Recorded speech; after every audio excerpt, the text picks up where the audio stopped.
Good morning. How is everyone doing? Hope you are having a good Saturday and had a good week. We are going to be streaming pretty long today.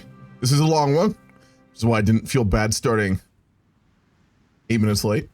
We're going to be playing Millennium Dawn India to start off with for around, I think, 3.5 hours. So I'm going to grab some lunch, and then we are going to play what will probably be the last portion of the Grand Campaign in HOI4. We are obviously still locked in that gigantic war with the Japanese and now the entire International Pact. And we may fight a war with the Germans as well. So I'm going to kind of go as long as I can today. I do want to try and get that portion of HOI4 done. If I just completely burn out, I will delay it one more week, but that's only if we really need to. I think we're going to probably kind of get to the end of World War III in the story in HOI4, meaning Stellaris will be starting next Saturday. I want to say this before we get going. I'll say it at the halftime and I'll say it at the end. If you do like the Grand Campaign, you've been watching it on YouTube or on streams, and you want to participate, in the Discord, I do have a sign-up form if you'd like to make a Stellaris civilization, which I'll put into the game for Stellaris. All you got to do is fill out a form, just give a bit of info on it, and yeah, be a pretty cool way to have some major impact on the Grand Campaign and be pretty fun. Making Stellaris civilizations is really enjoyable. So that is there if you would like. Hope everyone is doing very good. What's up, Bagwells? What the?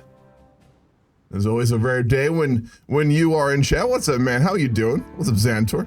From the Netherlands. Hell yeah. Big fan of your country. Big fan indeed. Been there twice now. As a tourist, I'm sure you can never guess where I've gone.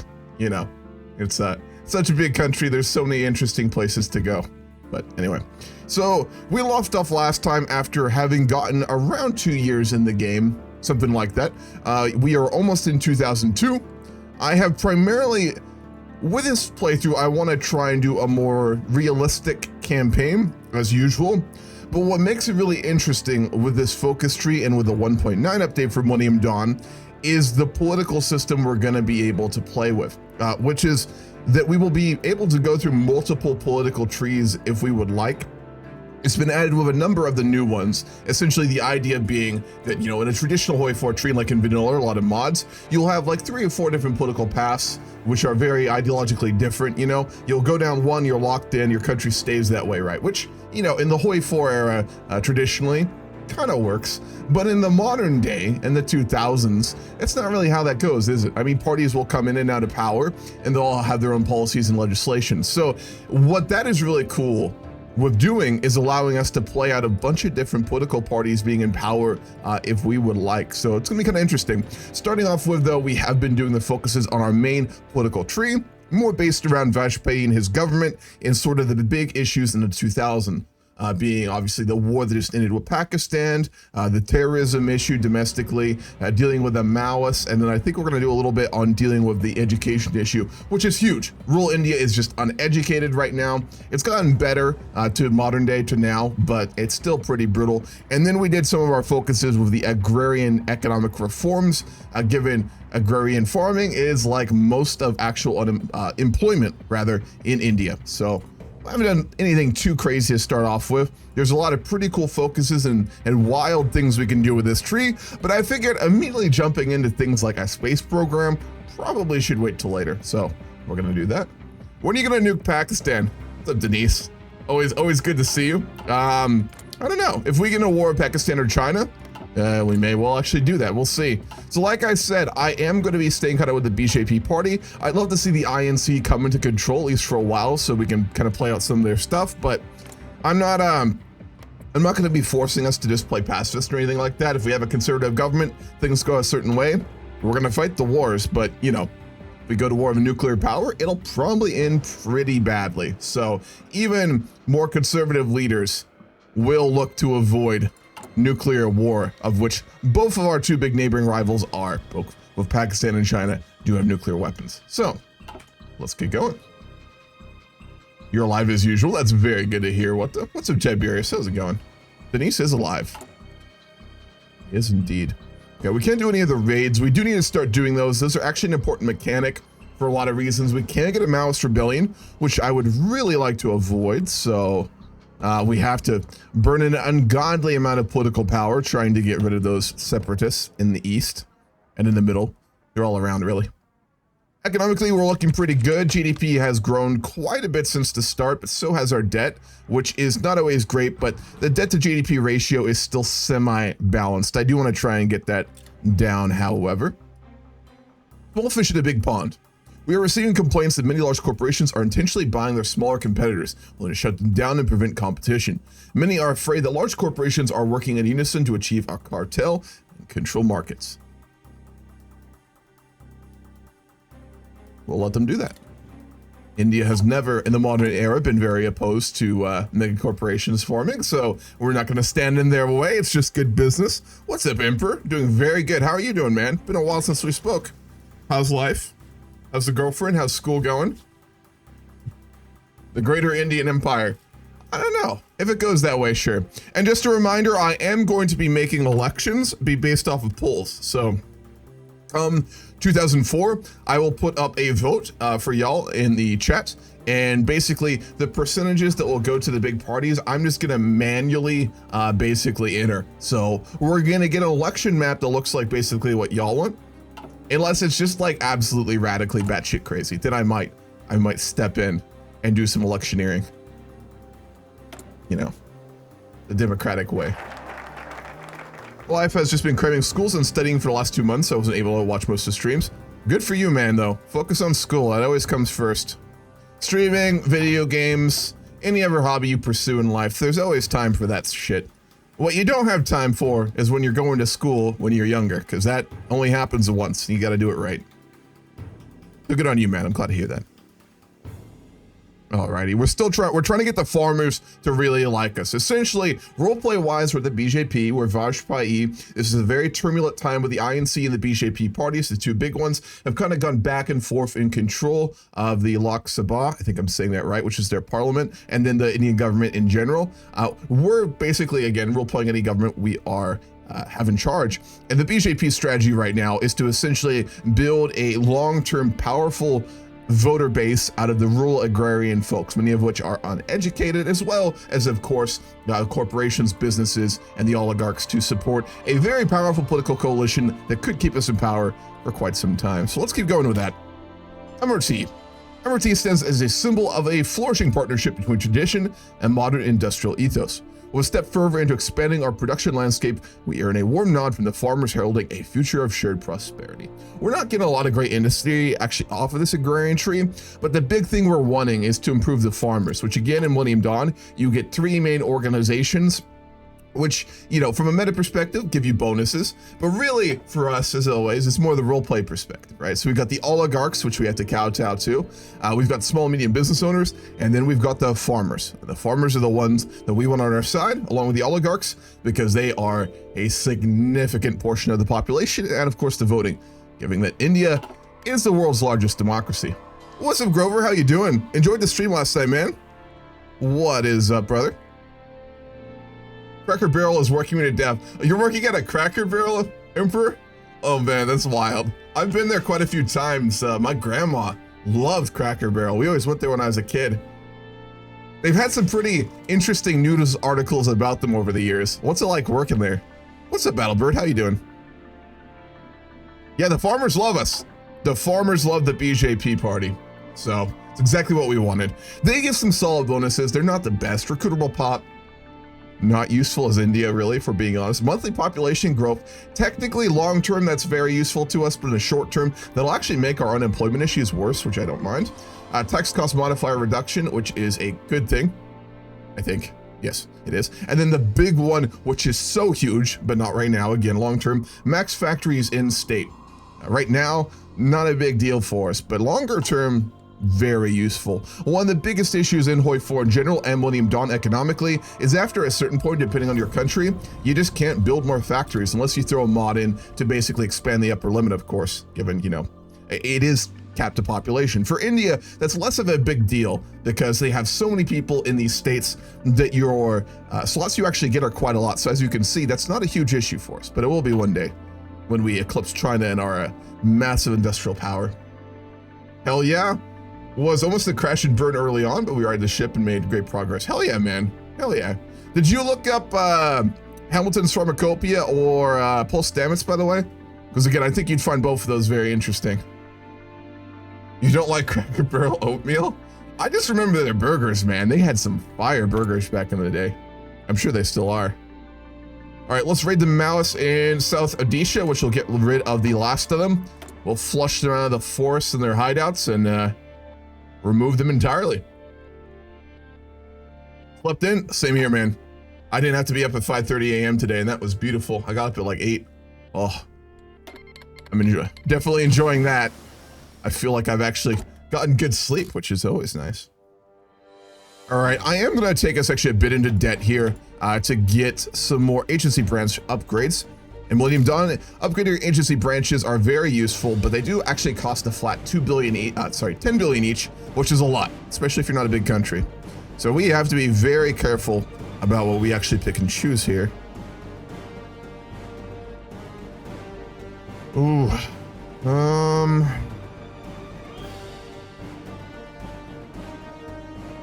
gonna max counter intel first, then we'll go for suicide pills once we start to perform some more offensive spy actions. So we'll keep going on that. Because again, AI will use spies on you, especially if you're a big power like India. China and Pakistan will absolutely put spies in our country, so we gotta be ready to deal with them. What's up, Mr. Judy? How you doing? When Hot Tub Stream, when someone gets the points for it, that's when. We're getting a lot of trade agreement requests. We got one with the Philippines, which we agreed to, and now we're getting one from Thailand. Optimally, it'd be really nice if we expand our trade and general political power in Southeast Asia to offset China. A lot of those countries really don't like China for a lot of reasons, so it's prime territory to have our influence there, which has been very historic. A lot of, the traditional culture and industry and things like that were heavily influenced by India over the last 2,000, 3,000 years. My grandparents had Cracker Barrel cater their Thanksgiving. What? Prime rib is better than turkey. You're damn right. Listen, turkey for Thanksgiving, it's gonna be solid, right? It's gonna be good, but there's much better things you can have for Thanksgiving. Honestly, like prime rib or steaks or fucking burgers. I know that's the most American thing I could say, but it's fucking true. So, just saying. How do you like the Napoleon movie? I refuse to watch it because I've heard too many horrible things about it. And I do some pretty hard for Napoleon. Not gonna lie. All right. The farmers will be at max after this. Coffee La Vista. Leveraging the richness of our soil, the Coffee La Vista initiative marks an expansion of our caffeinated endeavors. With every bean harvested, the rapport between the land and the tiller strengthens, fostering a climate of agricultural prosperity and further solidifying the symbiosis of industry and agriculture. What do we have to? We got 155 civs. Nice. We are using a good amount on trade, especially for importing oil, but it's not the worst. We're actually exporting a lot to countries. Given some of the changes that they have made to trade, I know they made changes to foreign investment. I haven't looked in the code for it. And then I think they made it so AI are more likely to trade for goods. But I could be wrong about that. You really liked the movie? Really? I heard it was horrible. You heard about the Dodo de-extinction program? I didn't. What's happening? Are they trying to bring it back with his DNA or something? All right, we got a lot of XP. We had that in what? Land. Okay. We can choose our first one.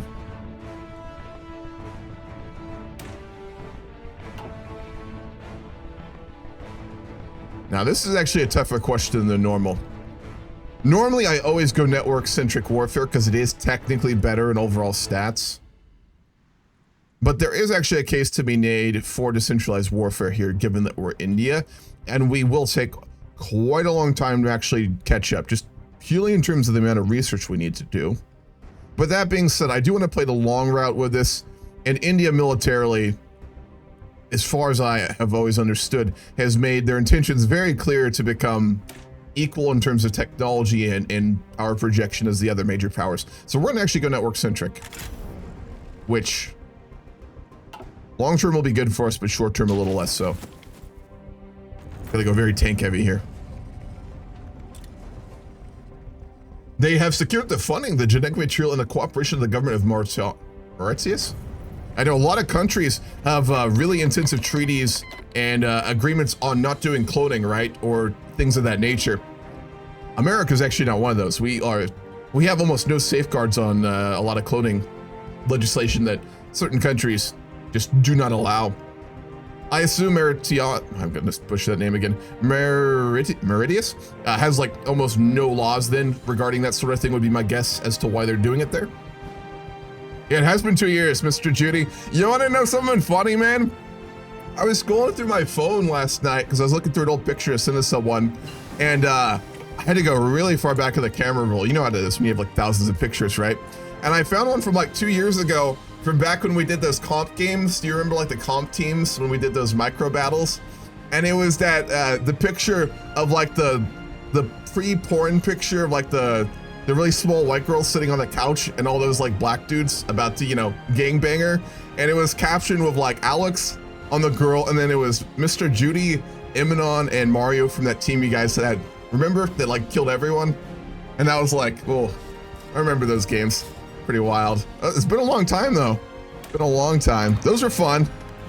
I didn't enjoy every goddamn Saturday having to get up 4 hours early and DM all those fucking players for like 2 hours to make sure they showed up, and then they still didn't show up. But when we had good games, they were really fun.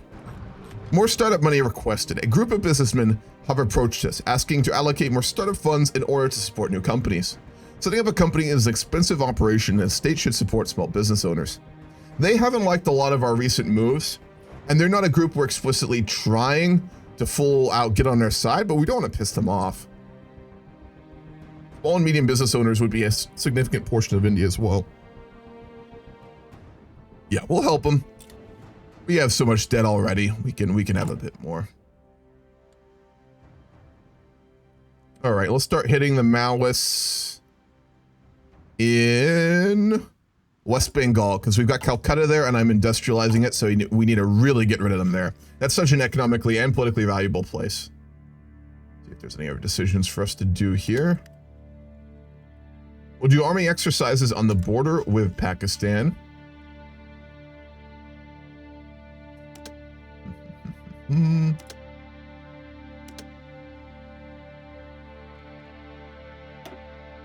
send a counter-terror training mission to Afghanistan, the northern portion.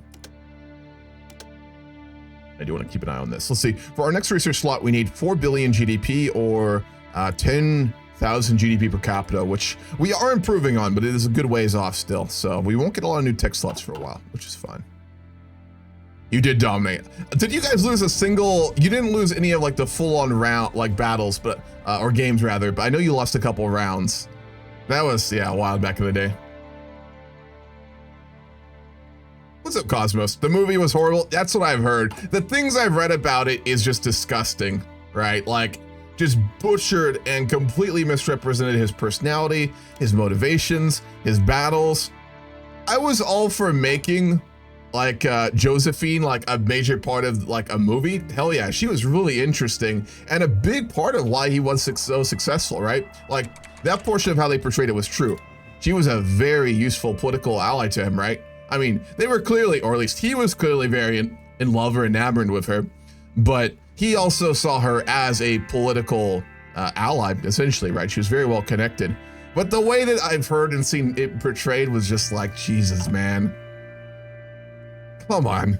It's of all the ways to go. I like Ridley Scott, you know, he's a very good director, but he does have a habit of massively butchering any political nuance. Let's be real about that. Alrighty. The oligarchs to like us even more. We increase our corruption. That's about right.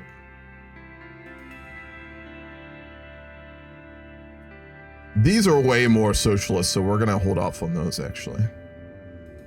Farmers already love us, so we're not gonna do that. Okay, we can start to work on more of our industrial expansion, or let's... at the end of last session, actually, we did have that terror attack on the Lok Sabha, and we're dealing with a lot of domestic terrorists, so it's a good time to go for this, actually. Prevention of Terrorism Act.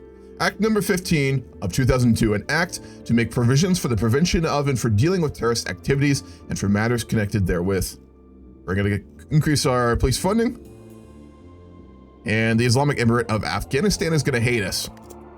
There are much worse enemies to make. Do you know any fun mods to stream? I was considering streaming HOI. Any of the big ones, man. Any of those are really good, honestly. I used to host multiplayer games, Grover. I used to do roleplay games, but I don't anymore. Long story, which I don't want to get into again. But no, not anymore. I am going to start to do like creator invitational games in the future, though. So just a heads up. I'll shoot you DMs if you're interested about those in the future. I've got some plans for that. Won't be super soon. It'll be in the spring sometime. We will hit Calcutta again. I heard that the movie was basically just a British propaganda version of Napoleon. It seemed a lot like that. It seemed like Ridley Scott just like went into a British library and read some propaganda on Napoleon, did a Wikipedia search and was like, yeah, we're good. That's about right. That's about right. Which is a tragedy. He's just such an interesting person, you know? He so dramatically affected the course of history in Europe and was so exceptional militarily, tactically, just in terms of general rule, right? He was just such a unique individual. And I don't know. You could make a very good movie while portraying his many flaws, of which there were a lot, but it doesn't have to completely disregard, I don't want to say all the good about him, but what makes him so exceptional and why we still look at him as such a monolithic individual to this day, and probably will 10,000 years from now, you know? There's gonna be classrooms teaching kids on Alpha Centauri in 1,000 years, and they're gonna go over Napoleon and human history, right? They will. Even if it's just, you know, 5 minutes of the lecture talking about him. It'll happen. It will. Disregarding extreme other actions preventing that. For sure, man. I'll definitely hit you up about that. Watch the movie? I will when it comes out. I'm not going to grace them with a movie ticket sales. I'll watch it online when it comes out. Settling down Gujarat protests. The violence erupted following a train fire in Godhra, which claimed the lives of 59 people, mostly Hindu pilgrims. Subsequently, widespread communal clashes ensured various parts of Gujarat, resulting in the loss of hundreds of lives and displacement of thousands of people. This isn't the Modi one, is it? I don't think so.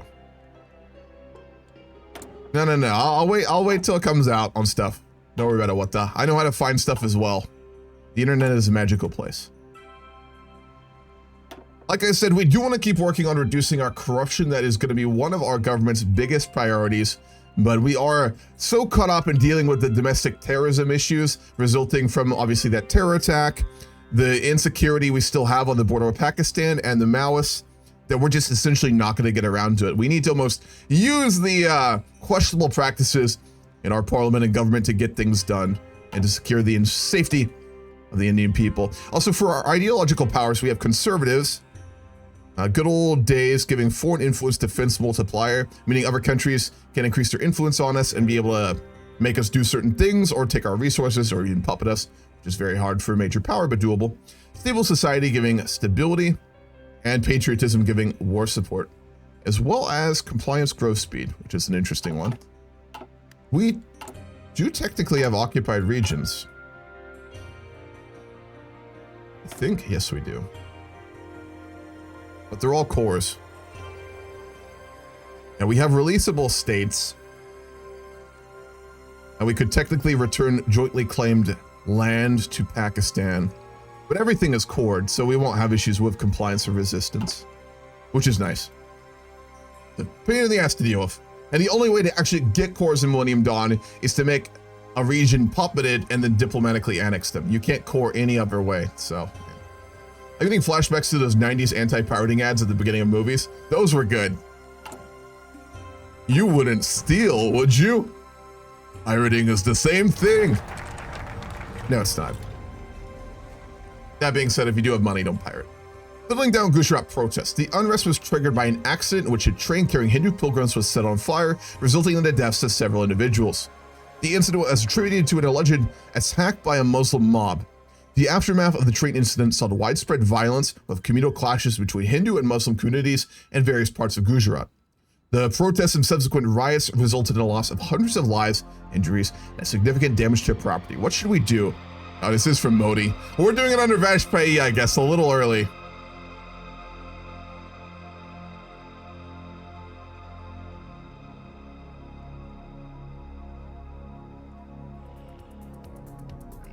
We're gonna get the job done. We're gonna get her done.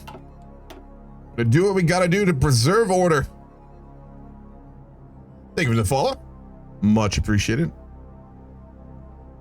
I'm trying to be careful. I'm trying not to do too many of these like interesting events before time. I don't mind a little bit, but it is nice to kind of do them as they happened historically. Which is why I may kind of hold off on this tree for a while here. Yeah, I think so. Yeah, let's keep working on our economy then.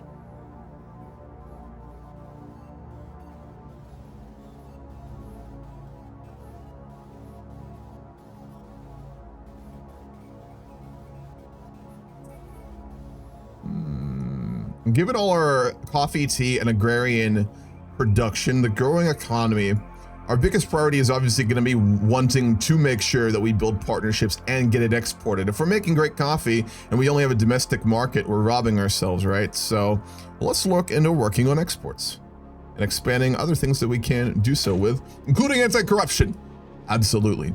Economic schemes. As India enters the 21st century, it's time to create a new production patterns and supply chains that will meet the demands of the times. We will get stability, political power, and we will reduce our corruption. It'll piss off the oligarchs a little bit, but we got to do this to move forward. So they already like us enough, we can get around it. What do you think of the update will be fixed? What in particular? If you go in the Millennium Dawn Discord, they always give a timeline on the updates they have planned. 1.9.2 is planned. I think it's this coming Wednesday actually, but I'm not too sure. I haven't noticed any huge bugs. I've seen some small ones, but nothing too crazy. So I'm not too sure. But yeah, go to the Millennium Dawn Discord. You'll see all the update timeline there, as well as what they plan on them. The Millennium Dawn dev team, in my opinion, is at least the best, most well-run modding team I have seen in Paradox or any other game. Like, it's run like almost a development studio. They're very good about making sure you see like when things are being released, trying to meet those deadlines, and giving you an idea of what will be there. So check that out. I would recommend. Major financial institution fails. Headlines have broken about a major financial institution going bust. The media is running rampant with this and heading for the hills. The government is being begged for a response as fears of a larger crisis are on the horizon. What should we do? We really don't want to lose our economic boom we're experiencing. Oh. No good options here either.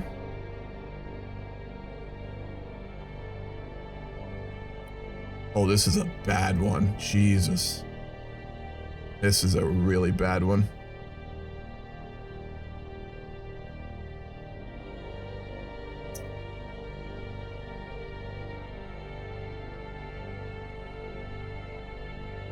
Bail them out. Subsidize it. Oh, that's bad. Okay, we lost economic boom, so we're back down to fast growth, which really sucks.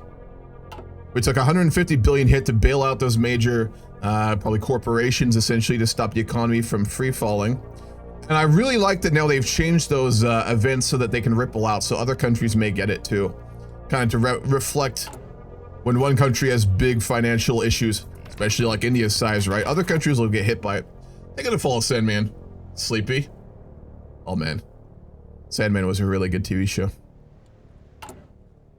I am curious now myself. I'm gonna go check it. I think it is on Wednesday.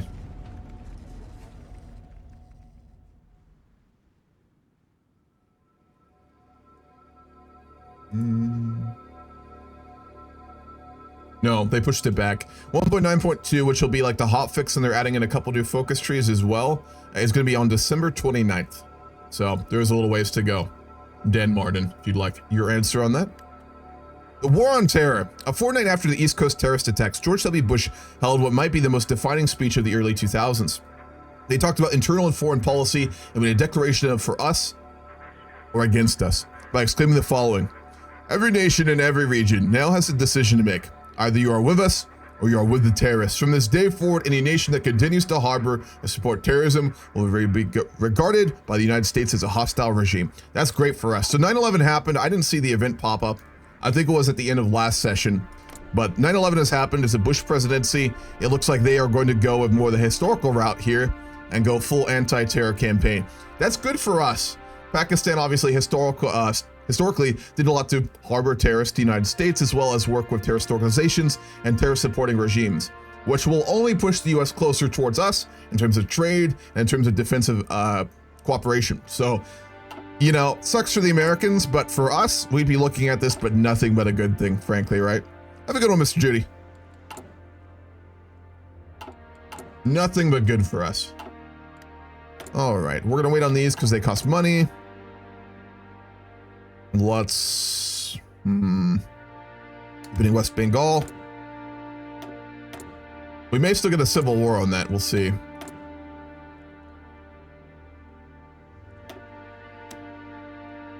Okay, let's stop importing technology metals from the Americans, and we will import it instead from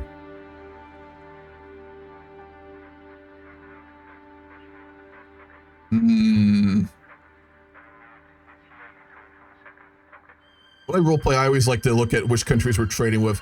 Trade deals and trading between countries is such a big thing for general diplomatic status and cooperation, as well as economic ties. So it doesn't reflect it well in this game, but I always like to kind of, you know, think how a government would. Corporations would be doing this more than the government itself, but government always facilitates trade deals for resources and things like that.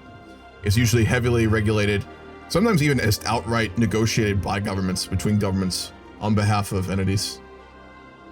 We're gonna go with Australia. They could be a very useful partner, so might as well get the ball rolling on that. They've got a lot of really good rare earth resources too, which would be useful for a country like us in the future. Okay. Denmark has triggered Article 50 and will leave the EU. They're nationalist. The Dansk Folkeparti, right-wing populists. That's rough. Let's see if any country in Europe has gone radical besides them.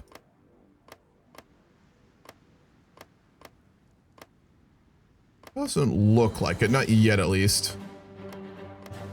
Bosnia's nationalist, but that's not surprising. No, nothing too crazy so far. Lula in Brazil.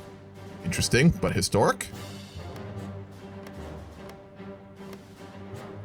Pretty ahistorical here.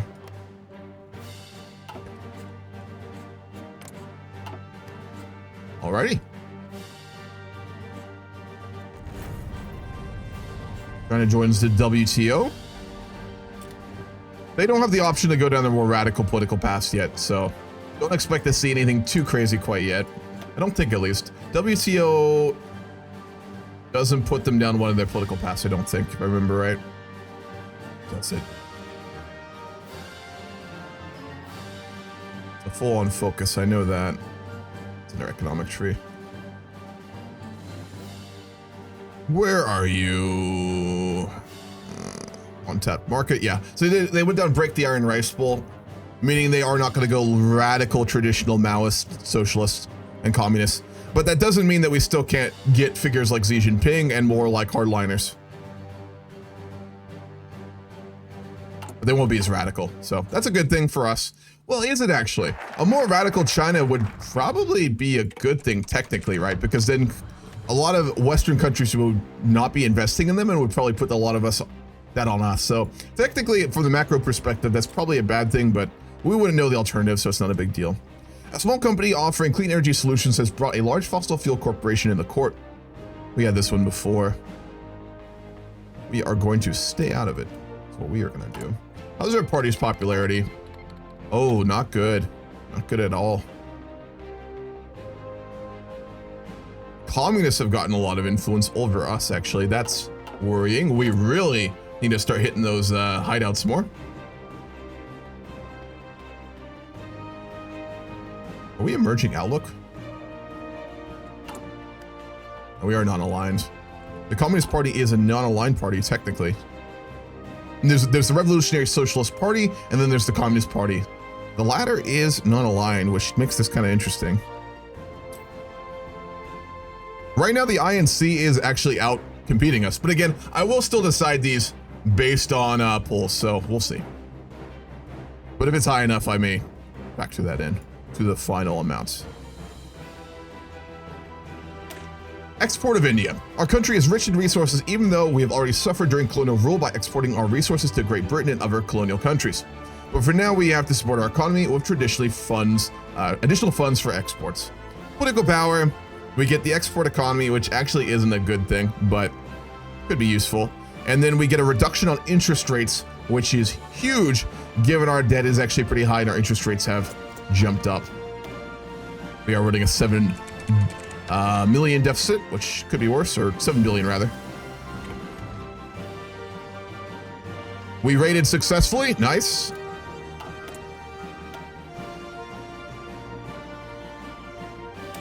We'll go for 3G. And then let's hit the Maoists in West Bengal one more time, and we should have completely eradicated them.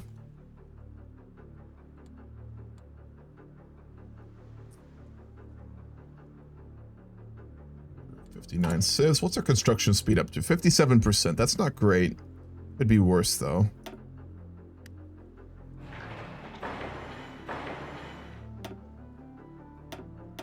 A reminder, network infrastructure gives construction speed. Production growth speed as well. Does it not give construction speed anymore? They would have followed. Cake with ketchup. The hell are you doing with your cake over there?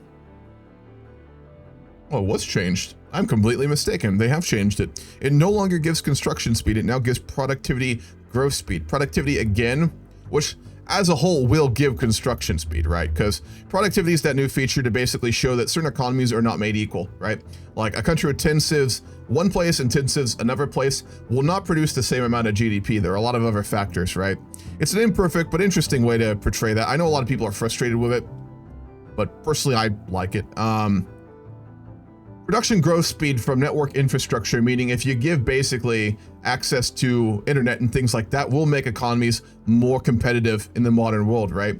An area of your country with no access to internet versus one who actually has access to the internet, one of those will just do better in terms of building businesses, expanding industry, and all manner of other things, right? Like internet's great for productivity and developing new businesses and creating economic value, right? Internet's been transformative for that. So by building network infrastructure in regions, we increase our productivity growth, which will increase our productivity as a whole, meaning we'll get an increase to our construction speed, our factory outputs, as well as more corporate tax gain. So that's an interesting way to do it, and I didn't realize that. It actually means in the past, I would concentrate network infrastructure on places I wanted to build industry, right? Like I was doing here at the beginning. So I'm building all my industry in a couple different places. And then I am building network infrastructure there like you do in Base Wave 4, right? You build construction bonuses infrastructure there. But now with this update, which I didn't realize until now, you actually want to build network infrastructure across your whole country, which makes sense because a lot of countries, you know, they don't try and build internet cables and internet access in one place. They build it across the whole country, right? It's just one of those things that provides benefits everywhere. Beautiful, Fane. So that's really fucking interesting, actually. That would technically mean with productivity, it's actually probably no longer smart to hyper-industrialize in one place, would it?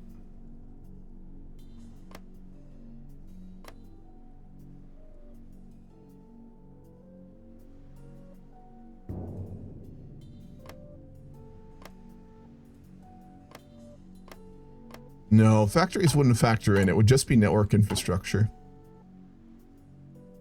Okay. Well, we need to build network infrastructure across the whole country. It's around 9 network infrastructure for 1 civ.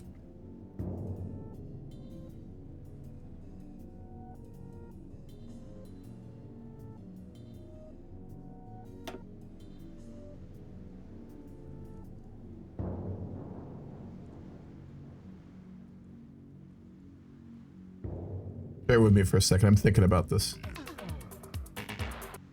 Gonna follow General Anka.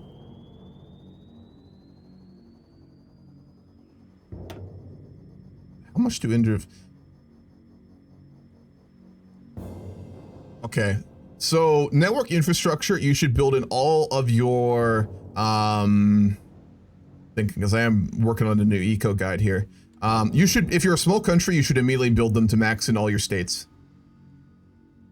Because the way that productivity works is it is the average of all your currently owned states in your country, right? So if you, and the cost of it is high. So let's say you're a 5-state miner like Switzerland or something, right? You max out all your infrastructure there for pretty cheap. And then all your states are getting that productivity growth bonus, which will grow your productivity exponentially. If you build it in a huge country like India of a lot of different states, if you build it in one place, as a whole, it is just way less efficient and effective. We should still want to do it, but it's one of those immediate priorities if you're a small state and a lower, longer term priority if you're a huge country with lots of provinces like India or China. So that's interesting. So I'm thinking for us, I do want to build some more civs, but we do want to start slowly doing them. As soon as we start to get enough construction and production power to basically have 3 civ building going at once, or we finished our energy infrastructure, I'm just going to start to passively build up infrastructure, network infrastructure in all of our other states, and we'll do it that way. Okay, that makes sense. That's cool, actually. I like that more. Cake with ketchup is underrated. I've never tried it, so maybe it is some new palette of flavors that will blow my mind. However, I doubt that. That being said, I loved ketchup when I was a kid. I literally had a shirt, which I wore all the time when I was a really fat 13-year-old, which said I put ketchup on my ketchup, which my parents bought for me because I put ketchup on fucking everything. Because it is very good. But on cake, man, I don't know. I don't know about that one. So, Coco, how many hours do you have in Millennium Dawn alone? Oh, Jesus, man. Hundreds. I'd say probably 300 to 400 if I had to guess, but I have no idea. It's a lot. A lot. I played more than any other mod. Not as much as vanilla, though, for sure. More army exercises on the border. For some reason we can't do them with China. George W. Bush announces enduring freedom. The president of the U.S., George W. Bush, has informed the U.S. Congress that tomorrow a military invasion of the Taliban-ruled Islamic Emirate of Afghanistan would begin. The American military attack is to carry the Operation Enduring Freedom. The president has announced his intention to somewhat involve the allied nations in the war effort. The government of Afghanistan has already issued a declaration of protest, but as no major nation on earth actually has diplomatic relations with Afghanistan, it's unlikely to have an effect. Alrighty, that's very close to our border. We'd be monitoring that situation very carefully, and given we also are opposed to radical forms of Islam, which we have dealt with in our own country, and given our relations with Pakistan and our historical, very complicated Hindu-Muslim relations, would be a very big deal for us. I actually don't know what India did during Operation Enduring Freedom, if anything. I thought they just kind of stood on the sidelines, which I think we're probably going to do here as well. I don't think we can really even get involved if we'd like to. We kind of all see them all bad enough as well. I don't think we'd want to just touch this. We'll leave it to the Americans. Mayonnaise on pizza. Jesus, man. Barbecue sauce is great on pizza. That's a good one. Please delete the commie Nepal. Maybe we'll do some influence stuff there, but we're not going to intervene directly. They won the Civil War, which they actually kind of did IRL apparently, which I didn't know until recently. We'll see. Mustard on ice cream? There's something to be said for flavor contrast, absolutely, but I don't know about that one. Yeah, barbecue sauce on pizza, top tier. Chicken on top of pizza, and then barbecue sauce. Some jalapenos if you feel a little spicy. That's some good shit right there. I don't know about that. I've never liked mayonnaise very much. It's just such an uninteresting flavor. Of all the sauces, there's a lot of them. Let's be honest. My dirty habit is I do use Chick-fil-A sauce. I fucking hate Chick-fil-A, but like their sauce is so fucking good. I will buy it now and then. Put it on shit. So fucking good. Now that's cursed? Mayonnaise on pizza? Yeah, that's fucking cursed. Whatever sauces are actually good on pizza? Now I'm thinking. Trying to think if I put anything else really good on pizza. Mainly is barbecue sauce. I've done that on homemade barbecue chicken pizzas before. Oh, so good. You get like one of those really good barbecue sauces, the ones you gotta go to special stores for.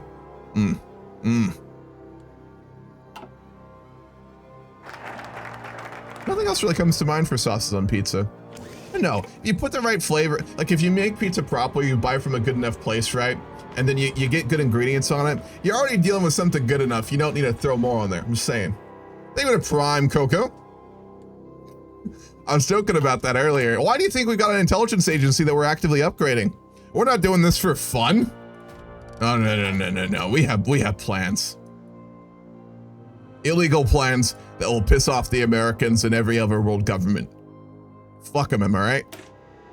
Here we go. Back to it. Unprecedented growth. Yay! Our economy is strengthened considerably. To that end, our government has even organized a banquet this evening. Like an economic boom. The first semi-mediocre writing of the focus tree so far. You know, you gotta enjoy that fact. Let's hit Eastern Gujarat. The commies there. So I'd like to train our navy, but we just don't have the fuel for it. And we need access to oil. Without destroying our whole economy to import it, but there's really not any options. I mean, we could develop and make synthetic refineries, I suppose. That is an option. Or did they remove it, actually? They did. What am I talking about? I've been actually playing a lot of base HOI4 lately. I'm making a bunch of base HOI4 guides. I'm working on like 8 of them right now, so... Normally I confuse like Millennium Dawn things when I play vanilla, but I'm now going to be messing things up with Millennium Dawn because I played a bunch of HOI4 and been reading the code. It's disgusting. Do more artillery training on the border. Click it properly. Follow H? Do I not still have the bot around for that? Ranch on spaghetti. That's more forgivable. Not the best, you know? In the same line as like, you know, Alfredo sauce on spaghetti, which is fantastic. I had that the other night. Okay, so we do have enough extra civilian to do some more building. So we are going to actually work then on network infrastructure. Let's start with all of our like really big cities as well. There. This is a not historic move, but we're gonna actually build network infrastructure in the really poor populated regions.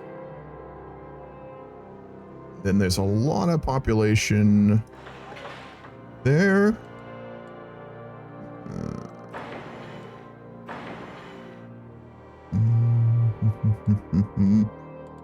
Yeah, they're really huge cities. No. Then we probably just want to do the northern interior region. All right, cool. Network infrastructure campaign to build modern internet access to a lot of our people, which is going to help when we actually work on our education initiative, given so much of this region is completely uneducated and isn't even literate, right? Huge issue. Have I tried Mr. Jeans? I haven't, Green. What's that? Lemon on popcorn? Yep, that's a good flavor too. Hell yeah. There's a lot of really good like flavoring things you can throw on popcorn, which are really weird. Like I had like a chili one, chili flake kind of like spice thing that you put on popcorn. That was really good actually, my gosh. A successful startup company has been put on sale recently. It is currently gathering large interest from a large foreign company seeking to expand their operations in India. We are more kind of going Hindu nationalists, so we might not like that.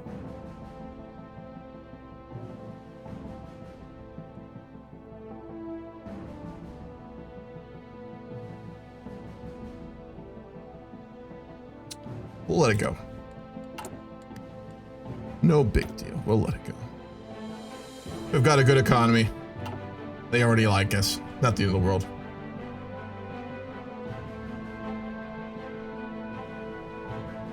Is it a wording thing, what, that I missed?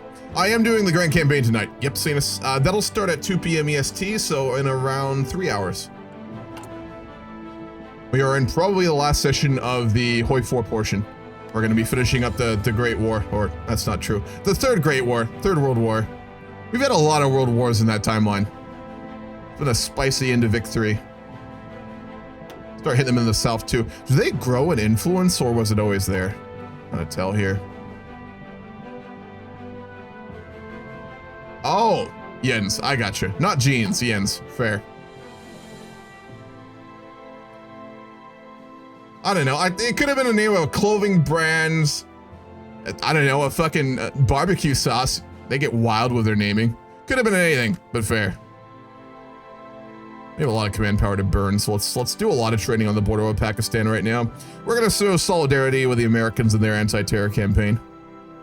Given that Pakistan is a terror state, or we would see them as a terror state, despite our recent treaties.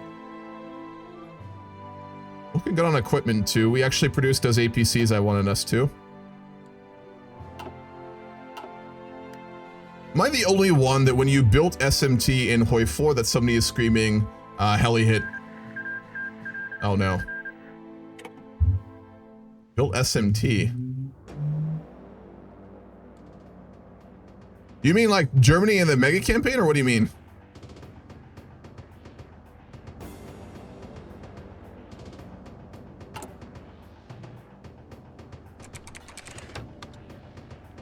I'm sure it is. Nothing comes to mind right now. Hold on, let me consult the archives. Let me consult the archives. I'm gonna go to Urban Dictionary.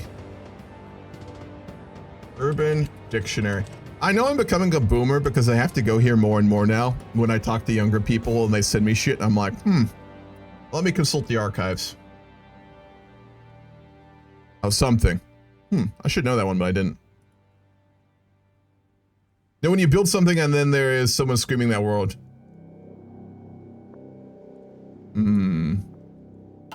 Do not follow. Which campaign, Eamon?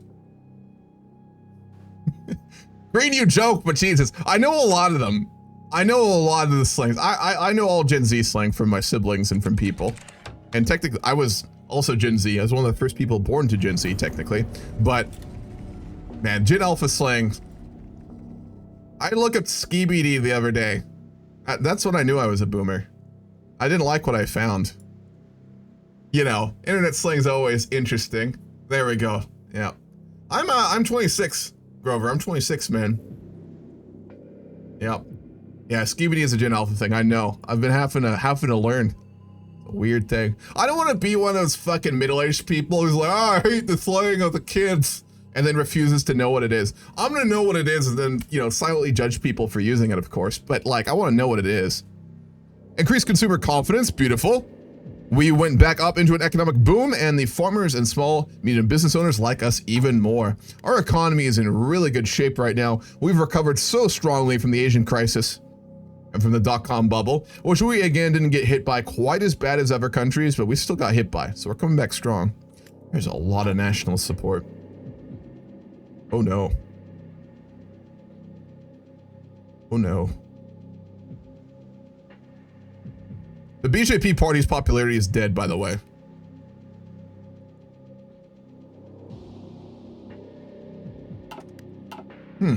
We've done so much for the farmers and the people. What the hell?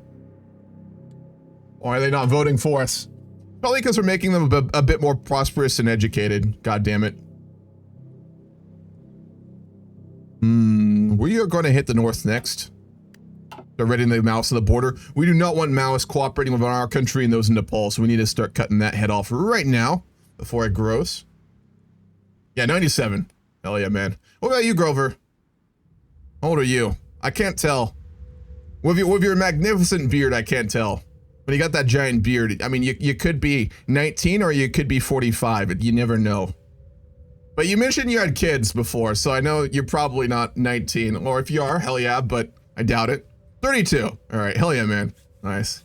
What's up, Aces? What's up, Haggy? The Big Lost Stone from history class. What is the Big Lost Stone? Is this more Gen Alpha words I don't know? You're scaring me, Haggy. These kids. We also, I want to work on influence, but I want us to deal with some of our corruption and do the policy changes I want first here, so I think. William Dawn is one of those games that even after playing it for so long, there's so many different like parts of it that like I always try and make sure that I'm not just forgetting something really important, which I will do all the time. Okay.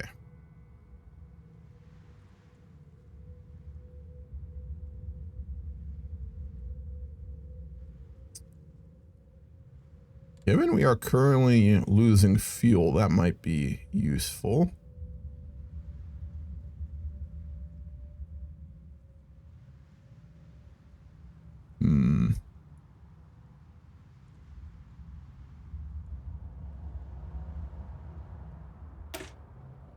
Indian car industry. To become a competitive country in the international market, we must continue to develop our automotive industry. True. Super important. We can, if we build it domestically, we have the double-sided effect of being able to do it all in our country and not export any labor, given that we have a cheap labor market, obviously, as well as having that directly owned by our people. For a big country like India or China or, you know, any of those sorts of countries, there's no downside to just doing it all domestically. If I was an Indian statesman in the early 2000s, I would completely ban, I would not allow a lot of deals with Western countries to do automotive production in the country. Long term, there's no reason to. Only creates problems. So they'll give us 2 civs, we'll lose 15 billion again. We'll add domestic automotive industry, which will give us daily political power. Nice, that makes sense. Stability, construction speed, production efficiency cap, production efficiency. This is overpowered as shit. This is permanent, too, if I'm reading this right. I'll take it. That needs balance, but I will fucking take it. Let's go. That's a nice one. 90s kid? Hell yeah, dude. You actually got to see the 90s. It's weird. I caught like the earliest portions of like the leftover 90s culture in the early 2000s, and then it like disappeared in front of my eyes. It's very strange. So I was born at the start of Gen Z, so I saw like a lot of different cultures very quickly. Like I saw the end of like the really young millennials culture, then I saw like the early Gen Z culture, which was kind of like a unique thing, and then what was like later became actual Gen Z culture. At least in the US and the places I lived, they were very distinctly different, which was always, I don't know, it was very odd. I'm gonna keep going down this. By the way, folks, normally I don't recommend you do this early because you don't really need production efficiency, given you don't go to war quicker. Usually depending on your game, but after the recent update, you always want to go down this line because you get the monthly productivity growth, which is really important now. So always grab these when you have free slots if you don't want to just immediately rush all your really major X in military. We'll go for edge as well. Just get all these out of the way. No reason not to. The tiger is sleeping, but it's getting a little less drowsy, you know. Yeah, it's not in deep sleep anymore. It's not in REM. It's come out of REM sleep. So, yeah. Hidden Alpha scares me when I know that I have to teach them history in a couple of years. Are you going to be a history teacher? Hell yeah, okay, that's cool as fuck. Nice, good on you. I salute you. It's going to be rough, but hell yeah. Yeah, are you ready to talk about skibidi toilets with your students?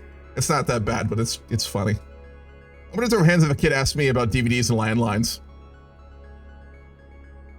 Fuck, dude. Yeah, they're not a thing anymore. It's amazing how the internet has just taken everything over. Yeah, internet culture is dominant now. It's kind of crazy how that is, especially with kids, right? It's wild. Like, that's what I found to be so interesting about how you now, and I remember when I was younger, this didn't exist. You see with Europeans especially, like there's obviously a common European identity to a degree that's always been there in culture, but it's been very light. The EU has changed things, but the internet has really made, I think, young culture in European nations so much more similar, and the effects of it are pretty wild. And then you have so many cultural similarities between like Western countries like Australia, you know, New Zealand, even Balkan countries, Europe, and the Americans, right? Because the internet culture, which is really a thing of its own, and there's a lot of subsects of it, of course, right? But there's an overarching internet culture is its own thing. But then you don't see that in countries like China because they basically have their own internet, right? Same with India to a degree. So it's been really interesting to kind of see that develop, you know. A lot of younger folks will take that for granted in many ways, but seeing that kind of happen has been really wild, I think. I class myself as a millennial or 90s kid, even though my entire cognizant childhood was the 2000s. Fair. Yeah. No, I get that, Asus. There's kind of that weird period, I think, between generations like that. Did pretty well in America? Yeah, definitely. We're in a wild period. I always used to talk a lot with my friends about the future and politics and things like that. We're gonna play the game, I promise. But in my opinion, I think we're gonna actually live through some of the most interesting years in human history. Hear me out. I'll try and make this brief. We'll get back to playing. But I'd always argue this when I talk to people because I think it's very true. I think if you are under the age of 40 right now, especially if you're under the age of 20, you're gonna live through probably some of the most important years in human history. Hear me out. Here's why. We are about to approach politically the most unique and interesting point for 2 reasons. One, it's the death of the superpower that happened after the greatest war in human history and resulted in the greatest ideological changes. The American superpower is gone. It already is, and it will be fully felt in the next couple decades. there won't be probably another great superpower appearing. It's going to be a multipolar state, right? China will become the equal of America. The EU will probably centralize and become a larger, almost state of itself, which will rival the other two. And with time, India will as well. If we see something like a South American Union, an African Federation, that grows more stronger, you're going to have a lot of major powers that will be competing with each other economically, politically, technologically, and militarily. And that's going to create a really unique state. That, combined with the rapid technological change we're seeing in medicine, in things like, related to the internet and processing power, like we're on the edge of quantum computing, which is going to be a game changer for so many reasons. And then the biggest reason of all, it's 3, not 2, I lied. Spaceman. And I'm not talking about going to Alpha Centauri, colonizing the stars.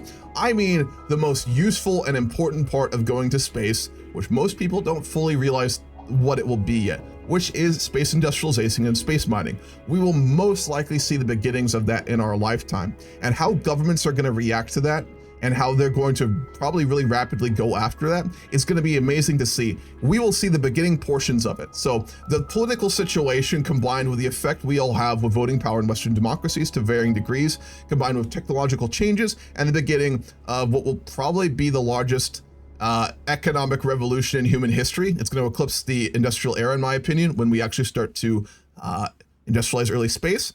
Makes it so we're going to live through some of the most interesting times, and I think we're going to see a lot of the future of humanity defined in terms of its cultural values, in terms of its political ideology, and in terms of how nations are going to interact with each other. Because once we start to go to space, and I don't mean colonization, I'm talking purely industrially, right? Because states and modern nations and people, we all are varying degrees of capitalism, right? Which always will look for and expand into and go into things that give economic value, of which space is going to be the greatest, right? There's no debating that. The resources that exist within other planets, as well as asteroids in our solar system, are unimaginable. We can't wrap our head around what they are. We don't have that perspective yet. But when that race starts to run, and it will, it's gonna change fucking everything, man. And we're gonna live through that, at least the beginning of it, I think. Unless we get into a global war and we go back into the Stone Age, which is possible, but I don't think so. So that's the thing I always like to talk about with my friends and stuff, and I always like to tell that to people, because things are pretty rough right now, especially if you're not rich, right? Like, life kind of sucks. Rent's high, wages aren't good, the world's very tumultuous. We have a lot of radical parties on the left and right appearing again, right? But we're also going to live through some very important and interesting years, so I think that's just kind of nice to keep in mind, and it provides an interesting perspective. And if you really look at the changes happening around the world and you pay attention, I think you'll see that pretty clearly too. I'm a little bit more, I think, optimistic with it, and I think it's a lot bigger than a lot of people, and I may be wrong, but I do think we're going to live through some of the most important, definitive, and interesting years in human history. Not for good, but just in general. Anyway, ran over, gonna go back to playing the game. Will quantum computing have higher FPS? That's not GPUs, but I'm sure it'll factor in and make them better. Anyway, done with rant. Max agricultural crop harvesting when we put domes on the moon and Mars and giant greenhouses. That's true, but we won't see that in our lifetimes. Hamu, have you read anything about what's going on in Myanmar recently with the authoritarian government? Are they doing anything new, Jeff? I haven't read. I had someone complaining on my VOD video this week that I talk too much in these streams about other shit, not the game, which I will try and limit a little bit more, but like, I don't know, man. I want to talk about shit. I'm gonna rant. If you don't like that, it is what it is. But I think I do it a little perhaps too much. We'll see. I don't know. Finding a balance when you stream, I think, is hard between those two things. Need more fuel. Just throwing away our civs on this.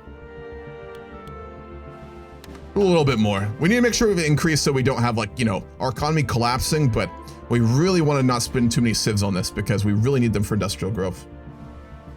Yeah, gameplay and rants is hard, Grover. You get that, man. I know you do. It's rough, but, it's what it is. The rebels had a massive offensive recently, hit the junta party pretty hard. Really? Let me look it up really quickly, so I'm curious about that. Which rebels? You gotta narrow that down.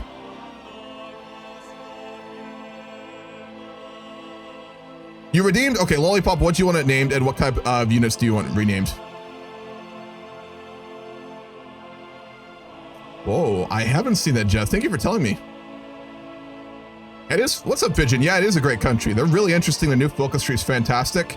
Millennium Dawn's not for everyone, but I think a lot of people also just don't give it a chance, or, you know, if they don't have a NASA supercomputer. I have an internet cable currently. It's a really nice one. I got it from Walmart for $50.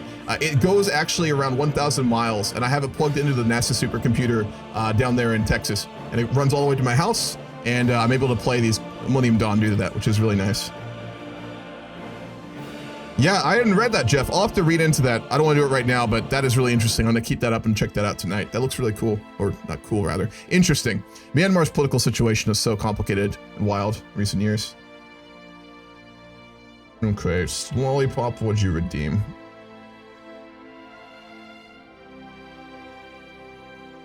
Oh, were you not the one that redeemed it? Let me catch up on this. It was Big Wellis, and you would like City 1 Seeks Honor. Pink Division. Very well.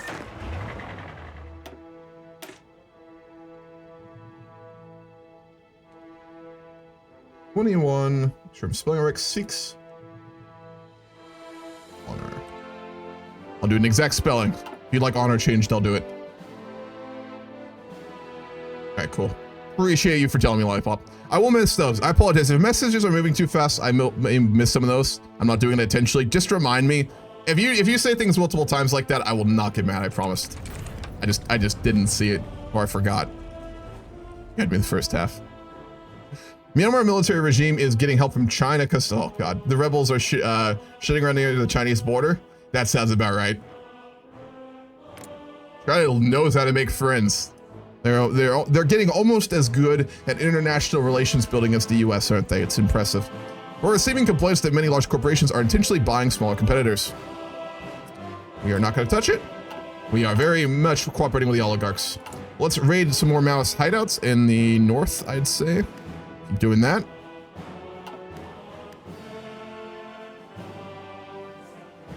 Myanmar has a Norwegian internet provider. Really? I'm not in Texas, Grover. That's a joke. I live in Ohio, man. That was a bad joke, and I think I got the mileage very wrong, too.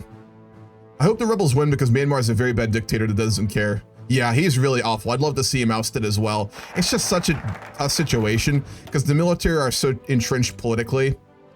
And like, you know, a pathway to having like a democratic government there is just so brutal. I'd love to see it, but the way it kind of already has gone in the past with Myanmar, and I'm not an expert on it, but I've read a bit on it. I don't know, it's gonna be a rough road to get to that. You'll love to see democracies, I'm playing too much Millennium Dawn, happen, but it's rough when military governments are so powered like that. The Bull of Asia. Our country is the economic bull of Asia, which will break even the economy of China with its horns.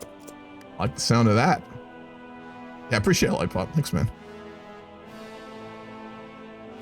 I support China's government because I'm not racist towards Asians. Shut the fuck up, what the?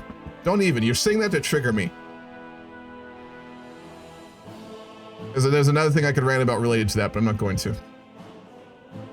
Keep some semblance of order. All I want is to shit on the oligarchs in the EU. Warranted, but this is India. We did not successfully raid. We have failed multiple times there. We lost some people, but that's fine. It'll be bloody to get rid of them. They're wily little terrorist fuckers, but we'll get rid of them eventually. More training on the border. We'll do a large training offensive across the Kashmir region on the line of control. And we can expand our laboratories as well. Beautiful. Another research slot in 90 days. That'll be big.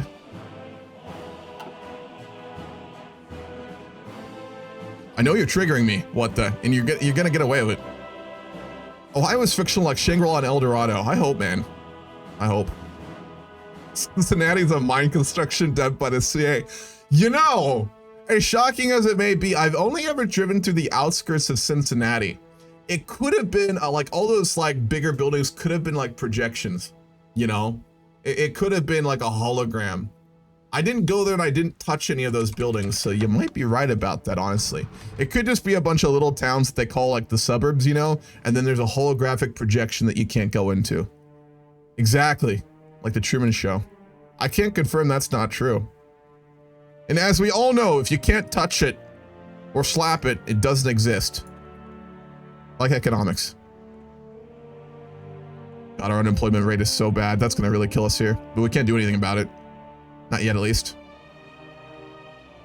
37%.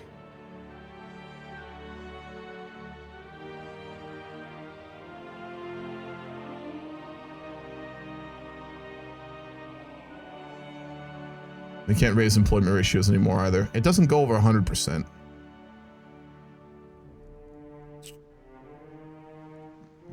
Yeah, there's no workaround. We just have to build more buildings, really. Simple as that. I'm going to raise the tax rate a little bit more, and we are actually going to be running almost a surplus. I'll raise population tax rate to 23%, and then we'll be sitting on a surplus, so we don't have to worry about the debt getting out of hand, and we'll just scale that debt to GDP ratio as we build more factories. Cincinnati is only rendered when you visit to save on simulation resources. Yeah, I think so. That sounds about right. I hear nothing good about it from Ohioans. When I go to cities in Ohio, I just go to Columbus, man. SLC is a Mormon heaven. No one will be mad enough to make the Danes in a simulation. Tell me you're Swedish without telling me you're Swedish. Brazilian partnership, EU deals would be nice.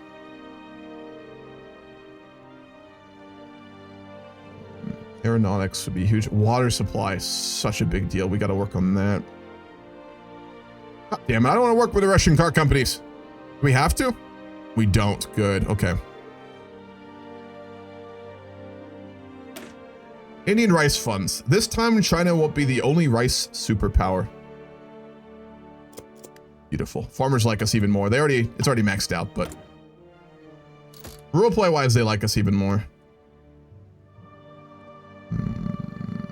Suicide pills. Let's start hitting those. And then we'll decrypt China, I would say.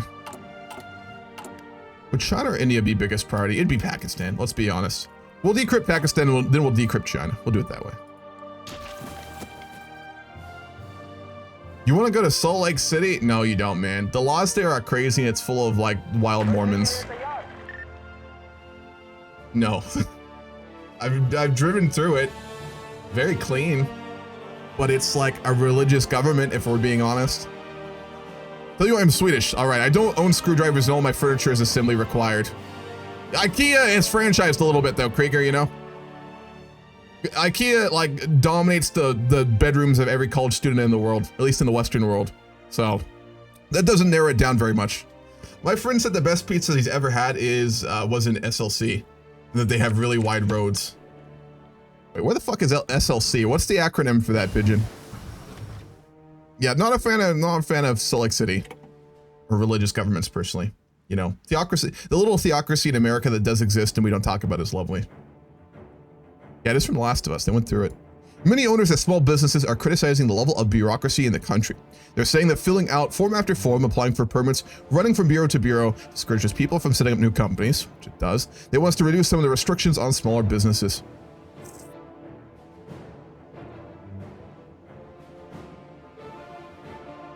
It'll give us a construction speed bonus from changing it, which we could kind of use right now.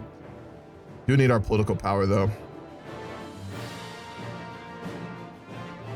We'll lower it for a year, and then we'll raise it after, just to kind of go public sentiment. And we are just working on dealing with communists, so we don't need too much political power at the moment.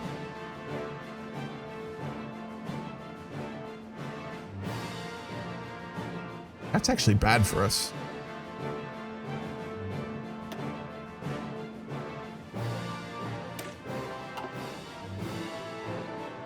We don't need more population growth.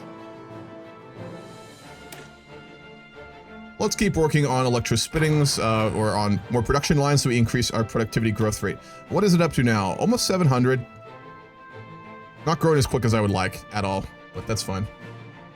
Oh, Salt Lake City. Gotcha. Yeah.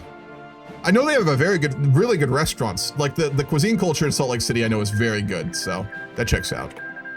IKEA is how we conquer the world. After we lost the Great Northern War. But do you have IKEAs in Russia? That's the real question. Until you've dominated the furnishing industry of Russia with IKEAs, you still lost the Great Northern War. The one thing I love about Texas was that they had parking spaces the size of my apartment. There's a lot of space there. Houses are cheap as fuck too. I stopped the automated run, Debus, because it was with a dev branch, which was unstable.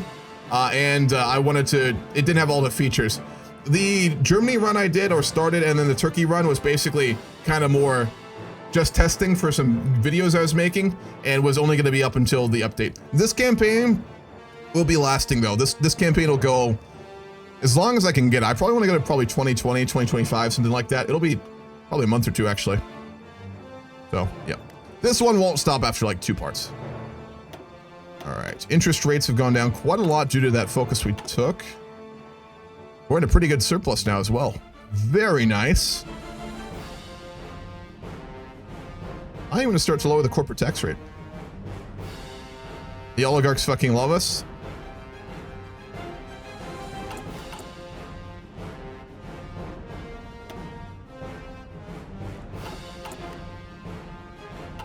"33 factories on traded goods." Let's reduce some of those.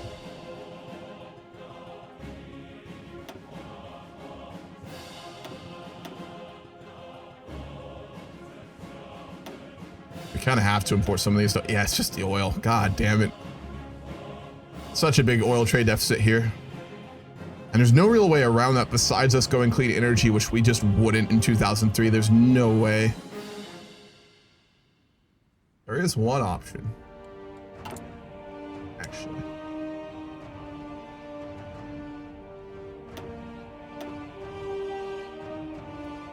There is one option.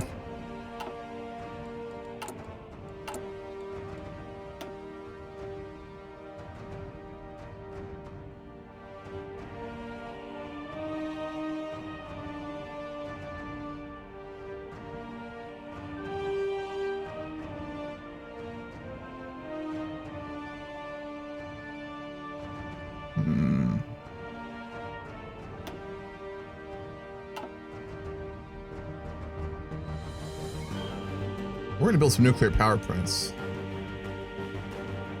We'll build them out in the Rajasthan desert. We'll build 3 to start with, just to subsidize a little bit more of our energy needs. So we're not relying so much on these oil imports, which will really help the economy actually. What's their construction cost? Oh, 50,000. That's 1.5 civs right there, but that's fine. They can also be used for producing nuclear, material for weapons too, so there's no real downside. Do you have the fuel for that? I think we do. Should do. We can build more enrichment facilities if we need to as well, so I'm not too worried. It's worth the investment cost on it all around. Best food I've ever eaten was Italian food cooked by a Serb. Really? That's surprising. Well, not really. Is that in the Balkans or where was that? Texas tacos? Grover, are you in Texas, man? All the border states have really good tacos and Mexican food. Best Mexican food I ever had was when I was living and going to school in San Diego, man. Right next to the Mexican border there. Oh, the Mexican food was insane. Ridiculous. I gained weight going to school there, mainly from eating Mexican food. Stabilizing water supply. The issue of water scarcity is very high on the agenda in India. We must make every effort to solve this problem.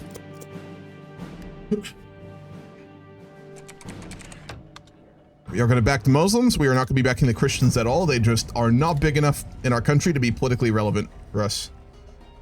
Something that certainly offers happened in my mega campaign. The Adamites have been summoned. It all happened, but did they get actually big and survive? That's the thing, Pink. Oh boy, what the hot take. I am part Mexican, but it's also just really good food, you know? It's fucking fire. Mexico, Texas. True, Krieger. True. Oh. Some of my fondest memories of San Diego are just eating Mexican food. With my... I'll go with girlfriend. That's a strong word. Not entirely accurate. With my CK3-esque lover. That's a little cringy, but we'll go with that. Oh, so good. She was a local and knew all the local places, so my god. We go out to eat and I'd always just let her pick because I was like, yeah. Where are we going today? Fine with me. You haven't steered us wrong yet.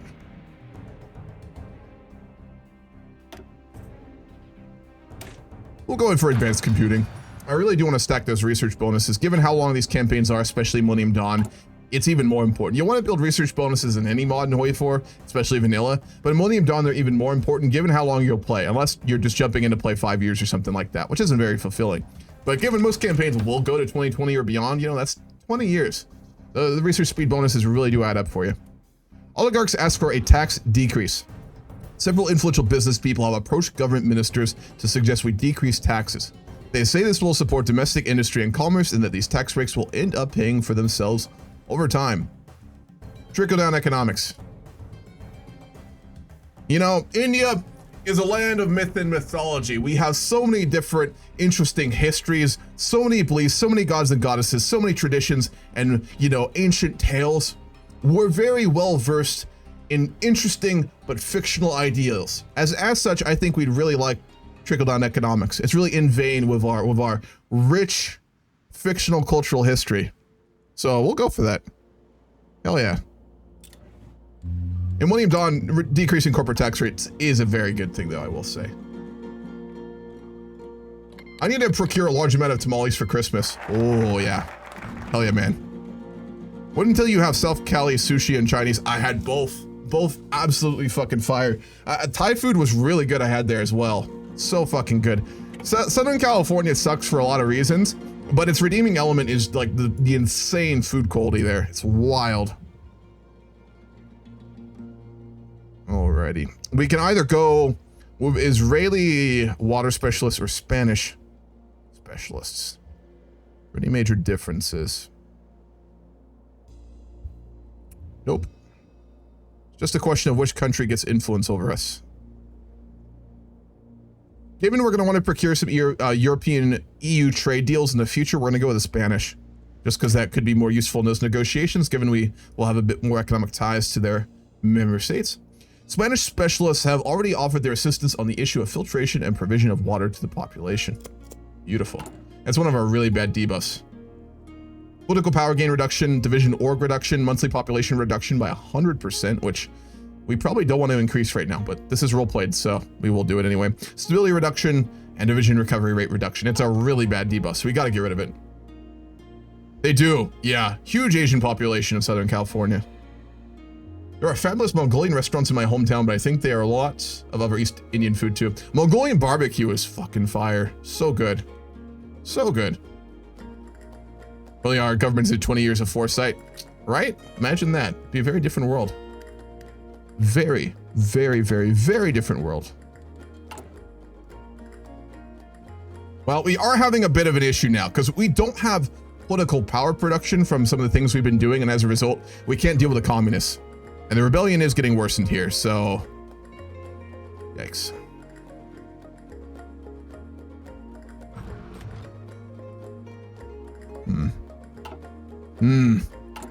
We'll deal with it. German food is not really anything to brag about. German food's pretty good. It's not as diverse as some cuisines, man, but German food is pretty fucking good. They do some great things with meat. I'm a big fan. I've made a deal with myself that I'm going to go like part vegan, part vegetarian vegan when I go 30. I say part, I'm not going completely.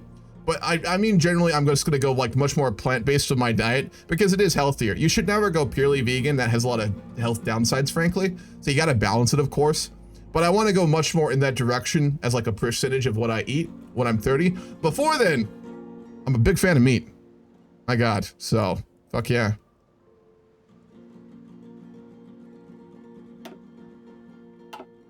My father's a militant vegan. I think I've talked about this before. He's like fully militant vegan. He used to send me like research articles on like the effects of plant-based diets all the time and stuff like that. That was the most common emails I get from him all the time.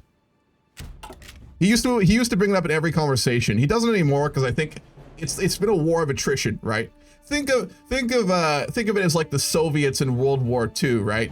You know, it's defense in depth and hold the line, right? You got to make them go through marshes. You got to really drag the war out and make them attrition and not want to fight anymore. That was my conversations about veganism with my father in many ways. Similar concept. Similar concept. But that being said, I did read enough about it.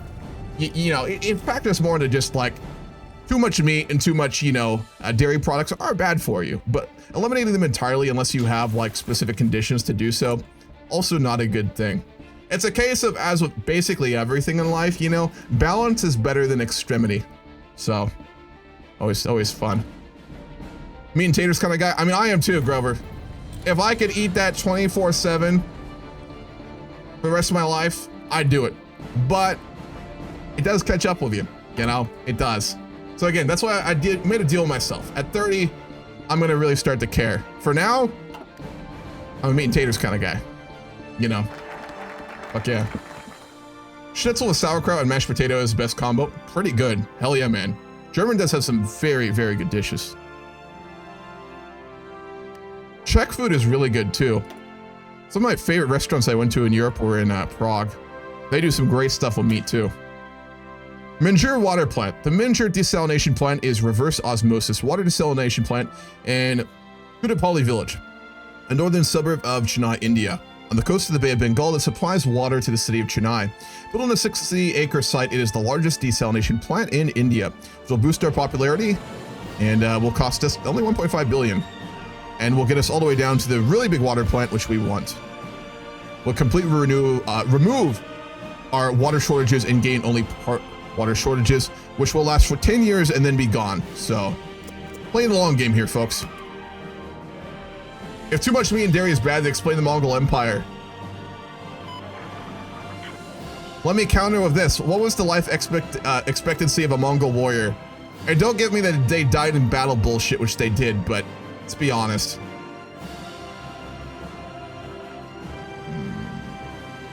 We'll go with Dhruv Maddo.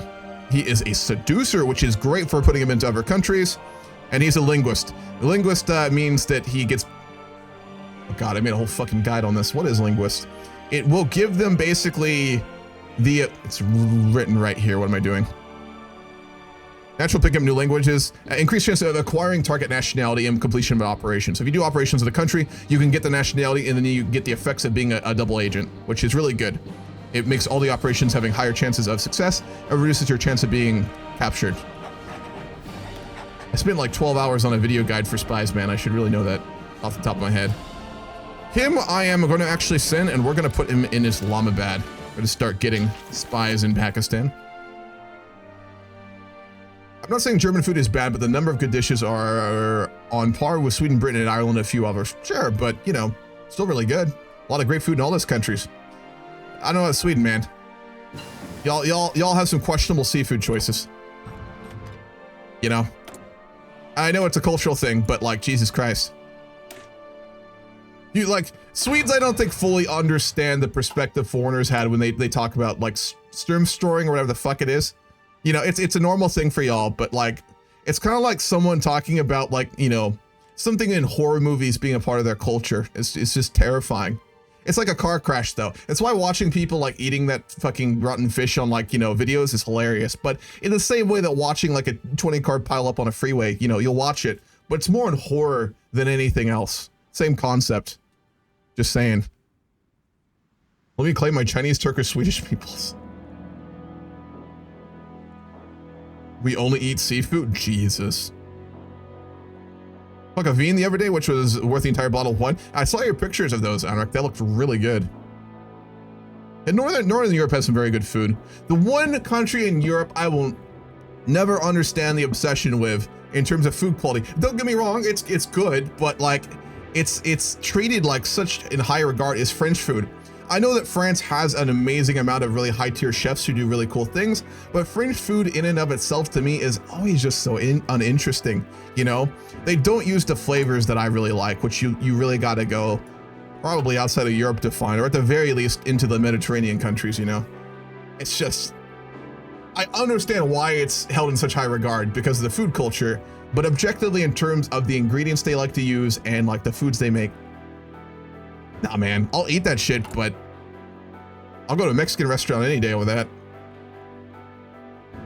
It's raw baguette all day. French baking's pretty good. Okay. We're really struggling for political power here. I'm just going to keep working on the Maoist basically for a while now. I didn't want to do that when we started, but the mechanic, I looked into it, and it's just such a big enough deal. We kind of have to start dealing with them pretty rapidly too. Yeah, French pastries and desserts is where it's at. That is fully given credit for. Top tier. French baking is very good too, but in terms of just other sorts of dishes, for me personally at least. Over 4.5 trillion GDP now. Nice. GDP per capita is almost over 4,000. Our productivity rate is growing rapidly, which will only increase our economy exponentially as a whole as we increase that construction speed and get more corporate tax income getting, meaning we can lower it even more. I'll hold off on lowering it more though until we do a bit more with the rebels. What's up, Master? Yes, we are. Absolutely. Yeah, we've gone to food.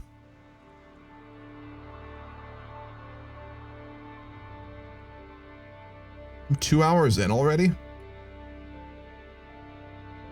I don't know what it has been with the streams in the last month or two. It's like a time void for me.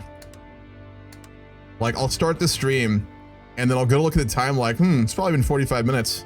And then I'm like 4 hours into the stream every goddamn time. Which is good. That means I know I'm enjoying the games a lot, which is nice, but fucking weird, man. Time perception is such a strange thing. Nameli Water Plant. The Nameli Desalination Plant is a water desalination plant in Nameli, Chennai, on the coast of the Bay of Bengal that supplies water to the city of Chennai.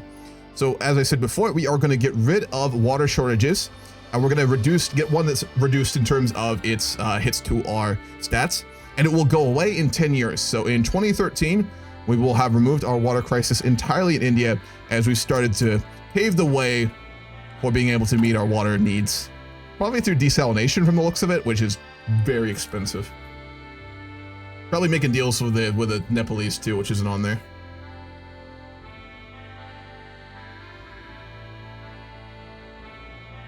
We're not talking about Scandinavian rivalries today.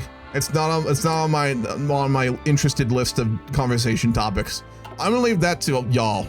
Y'all can discuss your internal issues. Because again, I said internal issues and I meant that. I refuse to acknowledge those independent states, and I'm a firm believer that the Kalmar Union never broke up. I think of myself when people complain about how bland British food is. They don't take into account just how much we're able to blend herbs and impair sides of perfection. I agree. I will make jokes about British food as much as the next guy because it's fucking funny, but they've got some good fucking food, dude. Like, they don't have a lot of really good dishes in my opinion, but the ones they do have are just fucking top tier. Fish and chips is my favorite food in the world, you know, and I know it's not unique to Britain in some ways, but the manner in which they make it is, and oh boy. Good fish and chips is undefeated in my eyes. It really is. So fucking good. Every time I visit my dad lives in Scotland. Every time I visit him, I always eat fish and chips when I go there as much as I can, because I know I can't get good stuff when I come back to the US. So I eat an ungodly amount of it. British conquered India for spices and then refused to use it. They didn't use it very well, did they? I mean, they're better than the French were using interesting spices, but nothing like India or other Asian countries. I need to take a trip to Spain so I can convince myself to practice my Spanish. Do it, man. Spain is incredible. Grover, if you like hiking, yeah, I know you got kids, so that might be a little rough for you, but check out the Way of Santiago. It's a really amazing hike you can do. It's a I don't know if you're religious or not. It's a Christian hike, so if you're religious, it's really great for that. If you're not religious, it's just a beautiful hike through regions of northern Spain. If you want to plan like a really big, fun Spain trip with your wife or with your kids too, you can take them when they're a bit older. Check that out, man. And then go to Barcelona. Seafood's great, city is amazing, history's amazing, museums are great, and then you can actually learn more of your, get better at Spanish, which is always nice. Check that out, man. I don't know if you've heard of it, but definitely. Fish and chips, don't you mean French fries? I mean, there are French fries in it. Chips are French fries in British. So it'd be fish and fries in the US, I guess. Which actually sounds not too bad. But yeah, definitely. My British meal of beans, toast, and blood sausage did not appeal to me at all. No, that's not good British food. That's not good British food. That's not where they excel. Hot take, haggis is pretty good. I'm gonna say it. People who don't like haggis have either convinced themselves it's bad or haven't had good haggis. It's really pretty solid if you get the good stuff. Just saying.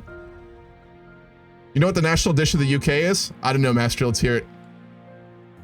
I assume you're about to roast the British, and I'm here for it. So what is it? Yeah, haggis is really good. Oh yeah. Belgian fries.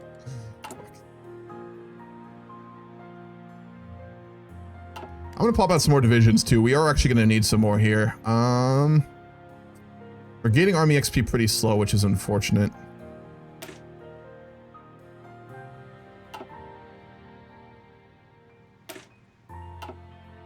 Fuck are these divisions?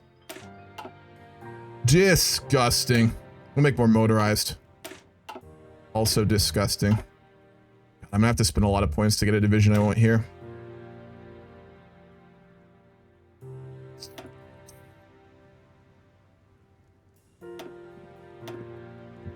Boom.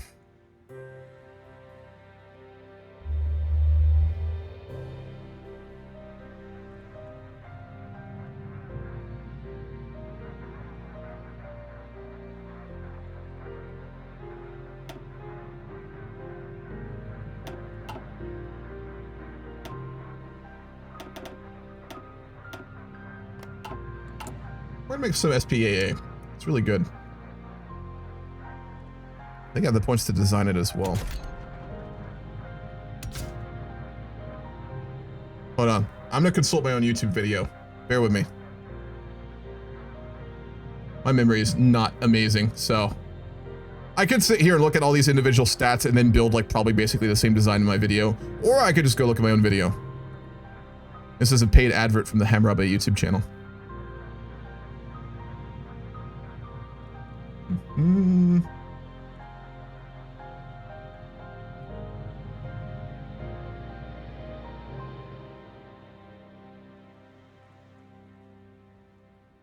SPAA. I didn't put chapters in my armor video. I need to update that later. Here we go. I'm looking for what type of arty do I want here? Probably the cheaper kind, I think, for now. So we'll go with this design.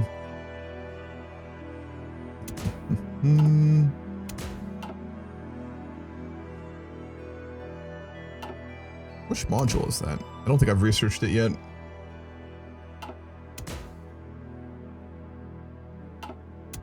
We'll go medium rockets, I think, though.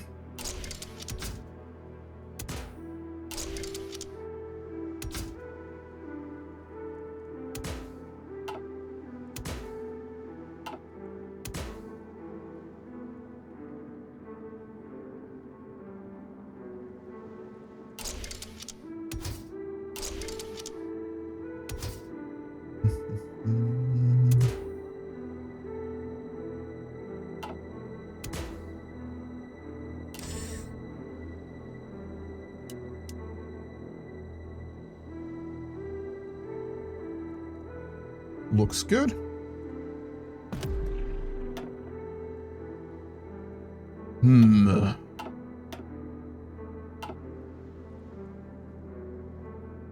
June. That's the tank. And then that's the APC. So we're doing our IFEs for this one.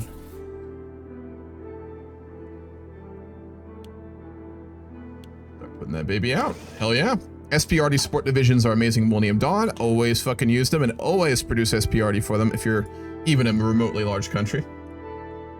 This segment of the video is brought to you by the Hammurabae YouTube channel. Shameless promotion. As someone always wanted to try proper Louisiana and Cajun foods. I have two aces. I've never been down to Louisiana to try their food because it's always been on my list to do for, like, you know, big celebrations down there.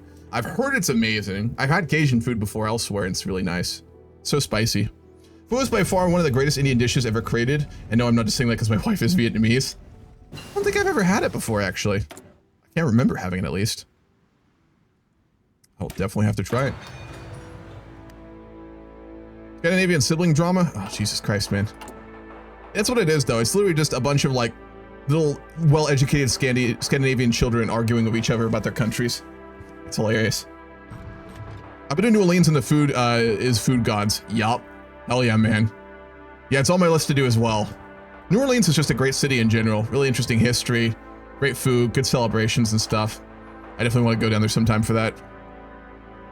gonna have to take a break a little while to eat too, because I only had like toast this morning and now I'm getting hungry talking about all this. We have a huge Vietnamese community here, and I must agree about pho and add banh mi to that statement. I'll look up pho really quickly.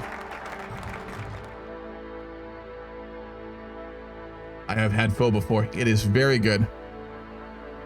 Hell yeah, man. The thing that sucks about where I live in Ohio is just there's no good food quality here. You got fast food restaurants. We've got like fuck ton of Wendy's and McDonald's in the town, you know, every fast food joint you can think of. But in terms of like actually good restaurants, there's a pretty solid what's it called? Japanese place. Solid-ish. There's no Mexican. There's one actually okay Mexican restaurant in town. Not amazing, but it's okay. And then there's just like a bunch of like craft American restaurants here, which are all right, but they're not amazing. It sucks. I miss big cities, big city food. So much better. All right, I want to work for getting us onto getting those European trade deals. So let's move towards that. The world's jeweler. Diamonds, sapphires, and other materials are our national wealth. So we must take advantage of our unique position. We'll get rare materials. We will lose 1 billion, which is not bad. And then the Americans get a lot of influence, but that's better than other countries, because again, we are trying to develop some ties with them. The funniest thing to me about how Americans complain how pizza should be with the Italians. I get it though. We've made like so many variations of pizza. I understand the desire to claim it as our own. But also, no American pizza compares to good, like, actual Italian pizza. So, like, yeah, it's very much Italian. Shoguns? What do you mean Shoguns, Begballs? A lot of elections. Also, hold time. I'm gonna go take a bathroom break, and while I do, you guys are going to all be now citizens of India in this timeline, and you will be able to place your votes on the biggest political parties in the 2004 elections, which are about to happen. So we have the INC, which in the polls is looking very good right now. They are more of the traditional democratic-oriented party.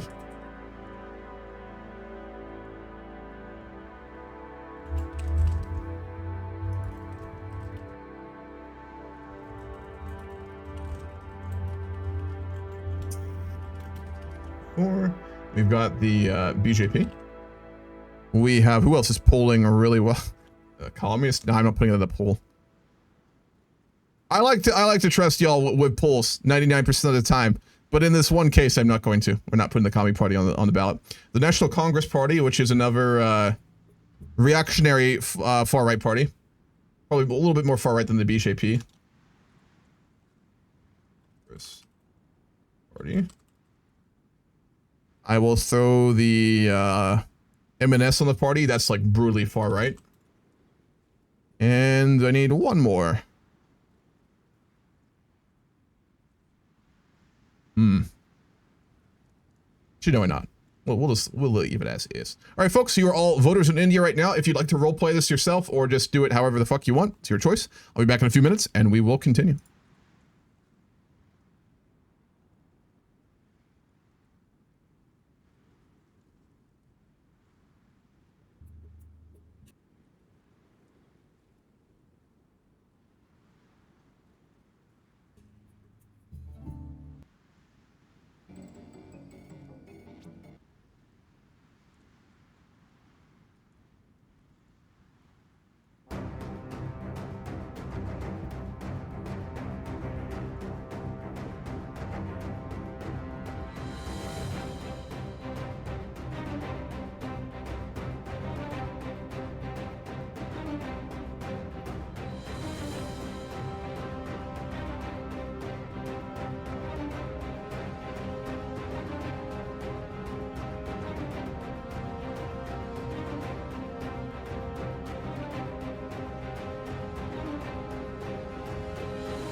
Oh, wow, that's close.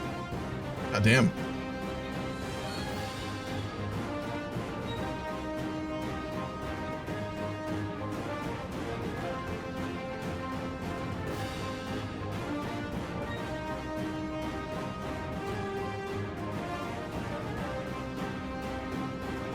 Vectus view.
Alrighty, we're back. I was finding the Reddit posts for the actual ideology tags in Millennium Dawn because it is different than vanilla. We pop the poll results back up. They disappear. We got a few results. BJP has won it with 10, the INC with 9, and then the MNS with 1. So that'd be 5% would be nationalist.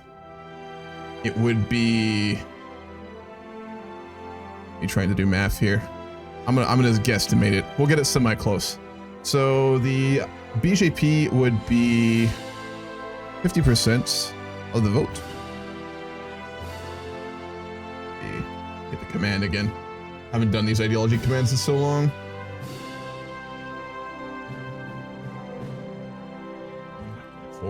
Using that tool pack for the grand campaign has kind of spoiled me here. Add party popularity, and then it is going to be.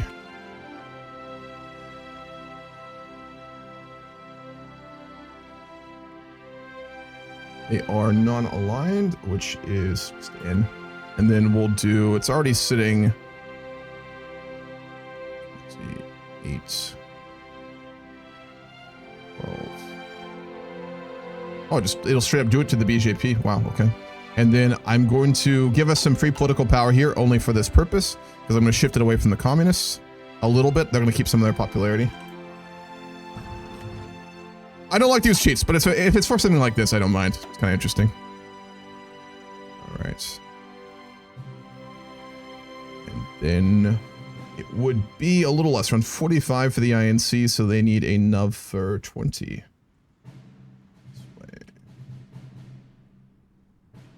Is Democratic B.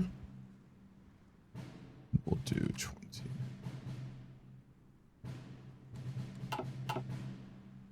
Good. A little higher than it should be. I'll boost the BJP a bit more. And then they're about what they should be. So the difference for the BJP, and I think will be good. And I'll do 5 more for that.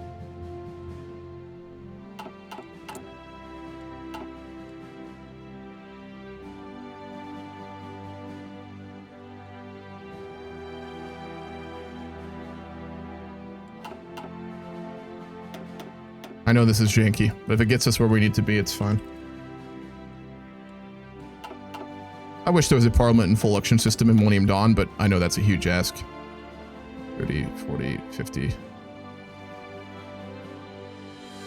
We'll say that's the difference of non-voters, essentially, are those that weren't really factored in a major manner. And then we'll do...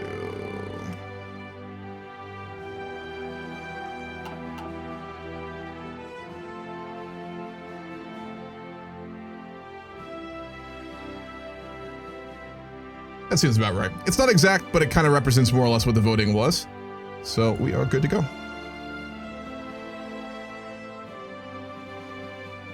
You're damn right, the communists aren't getting to vote. Massive voter suppression across the country in this election, resulting in the communists getting basically no votes. They won by a narrow margin, which didn't happen IRL. Yeah, the INC took power again in the mid-2000s, right? Didn't they, for a while? Hold on, let me look it up just to make sure. I think they lost out in 2004, and then there was an INC government for 4 to 8 years.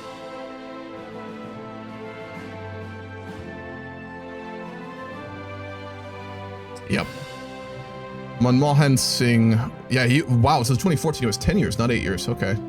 The INC was in power until 2014, which I think was Modi, right? Yeah, then Modi. And he's been in charge for almost 10 years now. Cool. Aha. My poli-sci classes did something. Beautiful. All right, let's move on then. The election was stolen. Tough luck. Commies get bullets, not votes. In this country. Goddamn radical terrorists. I don't know why I'm using my Southern American accent here, but I guess it works. Alrighty. They're in pretty good shape then after the election. The BJP has held on to power. Roleplay-wise, it would be obviously the combination of their expansive agrarian policies, the widespread support of the huge farming base across the northern and central regions of India, the massive funds coming in for the election from all the various oligarchs and corporations which would support the BJP, resulting in the INC not being able to take control. We'll go in the roleplay that basically like kind of real life, the BJP's coalition working with the far right elements. So these folks would very much be working with the BJP as well as some of the National Congress Party as well. So kind of a coalition government, but the BJP's in power. We'll go with that. Central Bank warns of a possible housing bubble.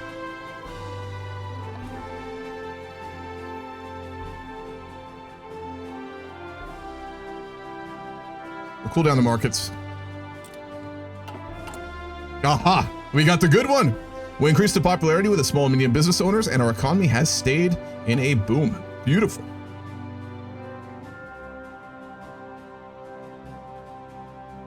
I'll be damned before the commies get a vote in this country. At least one that actually doesn't go into a shredder and not a ballot box.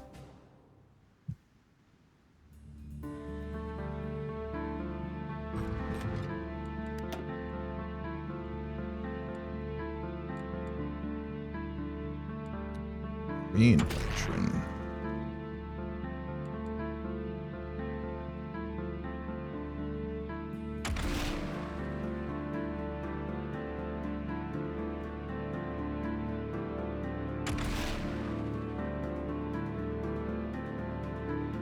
I'd rather hold on to our naval power for making new ships and for doing our proper naval doctrine, so I'm gonna hold off on that. What's up, Dolphin? Yeah, Nepal is fully Maoist communist in this timeline. They would be very much under Chinese influence right now. Petrol refineries. Oil is the lifeblood of modern economies and military industries. We need to develop this industry. Beautiful. What's up, Mage? Good evening. And let's get rid of the last of the communist holdouts in Uttarakhand as well. Then we're going to work on the other ones in the east. We want to eliminate all the Maoist cells, Naxalite cells around Nepal and China, first and foremost. Stop any shenanigans happening with those radicals.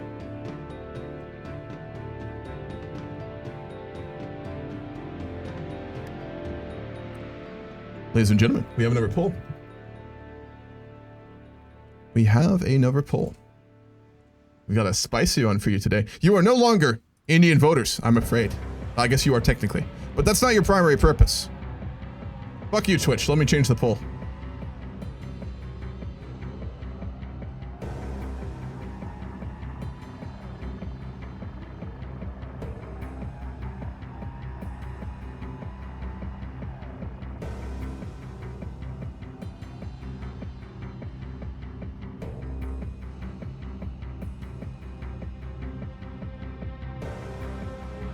Will we, or will we not, instigate a border skirmish and break the,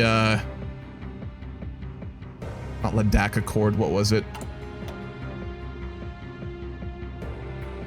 The Lahore Treaty. And will we start firing on Pakistani positions in Kashmir? It wouldn't be a full-on war, it would be a border conflict, right? Which is different. But I think it actually can develop into a war of those events, but it's unlikely. So our troops would basically start fighting with the Pakistani ones on the border, and we'd reignite the border conflicts along the line of control in Kashmir with the Pakistanis. What would Marks do? Yeah, good to see you, Dolphin. How's life for you? Playing Vic 3, hell yeah, man. How you liking 1.5? I'm a huge fan of it myself. I haven't streamed it yet, but I played it a good bit. Put more of our planes too. Sure, we're not producing any new ones, are we? We are not. We've got all these fucking suicide drones, though. God, we have a lot of suicide drones. Fuck. We're doing an Iran here.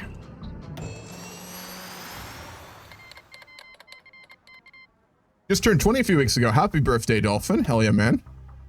Congratulations on almost being able to buy alcohol. Not quite yet, but you're getting there.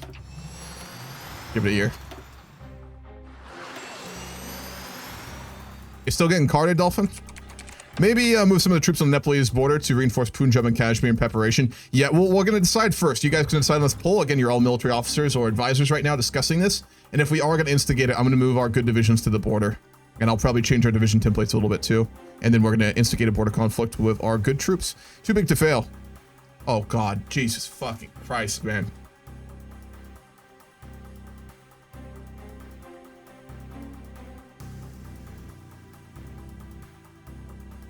That's rough. That is fucking rough. Too big to fail.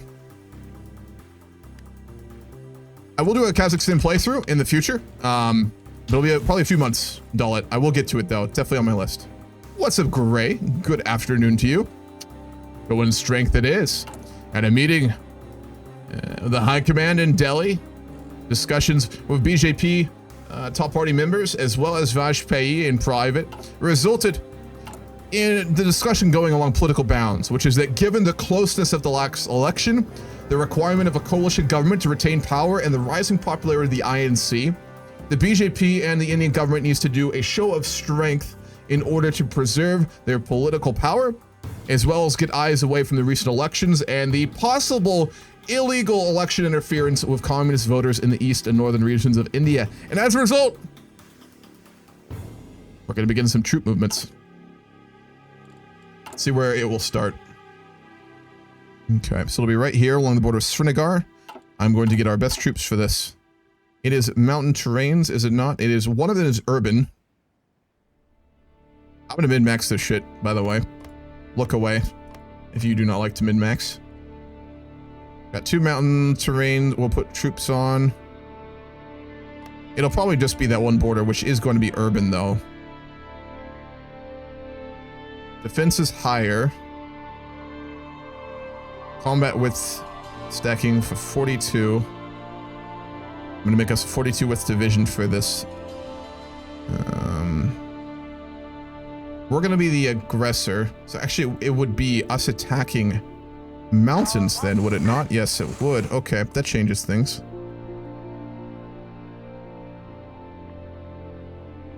So we want increments of 50. We could do 25s as well. I'd rather go for a 50 width, but we'll see if we have the XP for it. High attrition, that's fine. Bear with me. I'm not going to rush this part. I want this to go really well, so I'm going to design some divisions explicitly for this.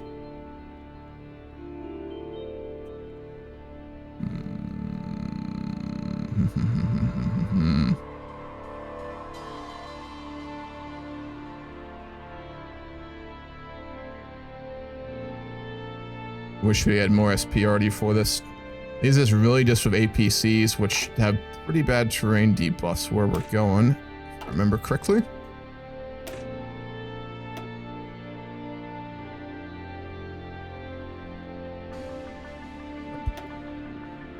We might have to fight this with infantry. What divisions do they have on the border? APC, which will not be good, but will have armor, meaning we'll need some piercing.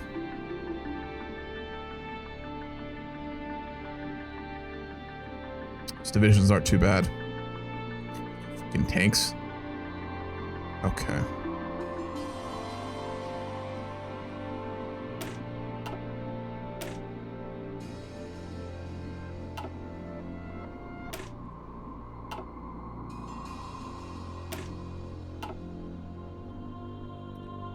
Could do pure Marines or Special Forces, but I don't think we have the XP. No, we don't. It's not going to be viable. We have enough AA. I don't think I'm producing it, so I doubt it. We do. Okay. Beautiful.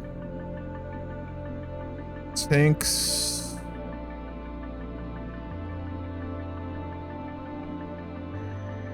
We're going to need the attack, not the defense. But that'll decrease our breakthrough. I need to keep it. We'll keep it.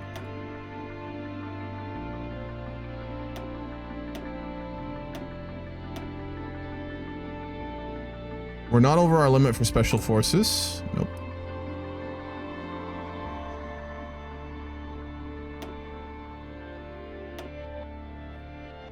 Damn it. Can't do what I want here.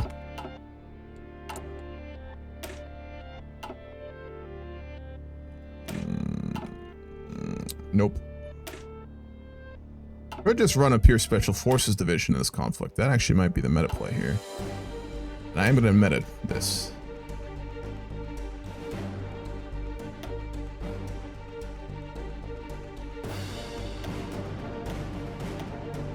We need the piercing though.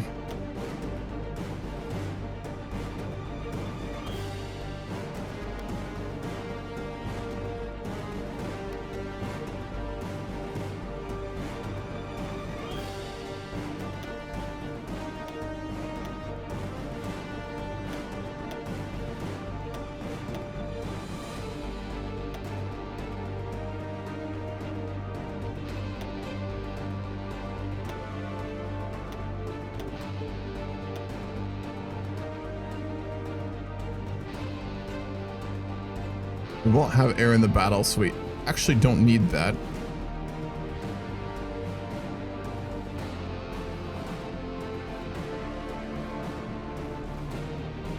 Guess we'll take a minute. I want to do this right.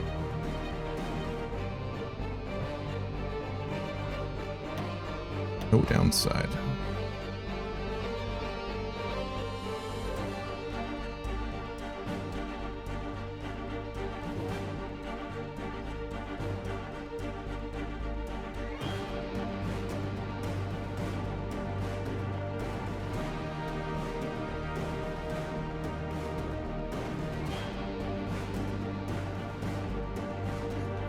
Attack helis though.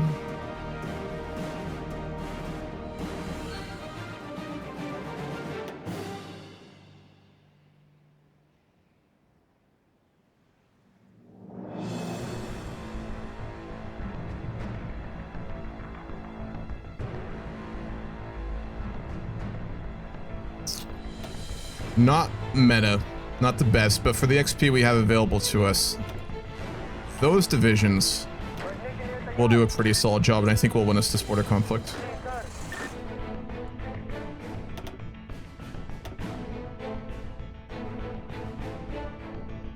Oh, the mad pants, not the end of the world.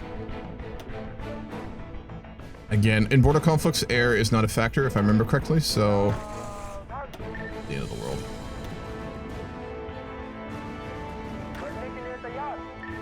Fuel, yep, thank you.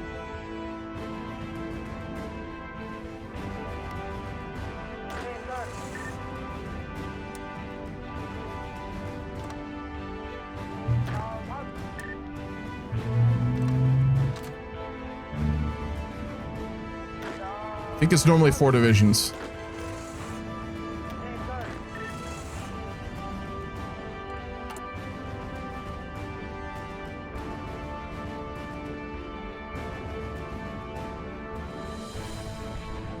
Okay. Alrighty. Let's do it. Look what break their defenses. You're not wrong. It would. It would. But would probably hurt our country quite a lot here.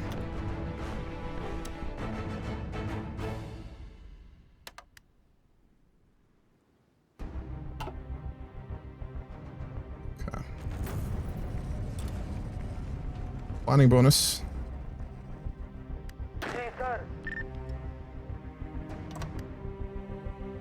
For the supplies to come in. Waiting on manpower. Manpads and SPAA.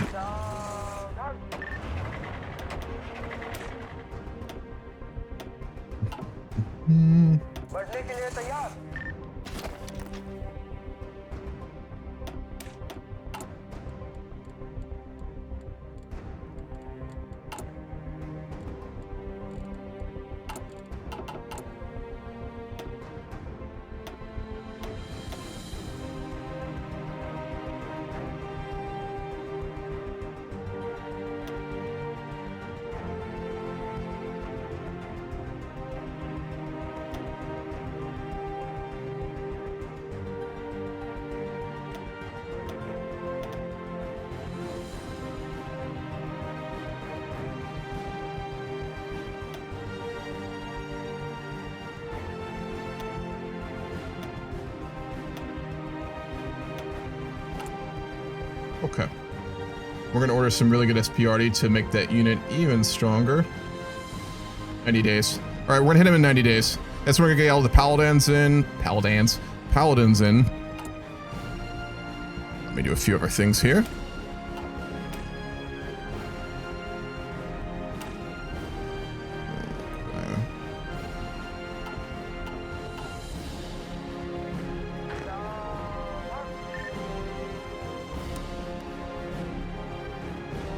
Why not simply nuke Pakistan and walk over the course of its army? Because they have a nuke too. So then, you know, we'd both just have armies dead everywhere and massive civilian casualties. It's much easier to do limited border conflicts like this. It's way better. Just India, best India. Oh boy. We are leaning that way. We're starting to, at least. Yeah, we got to have a member of the Gandhi family in charge for us to drop nukes. That's the requirement. I know ancestors of Gandhi are still very influential in Indian politics, right? And I'm sure they were in the 2000s as well. Like a political dynasty there. Right? High attrition trading in the mountains, but it's fine.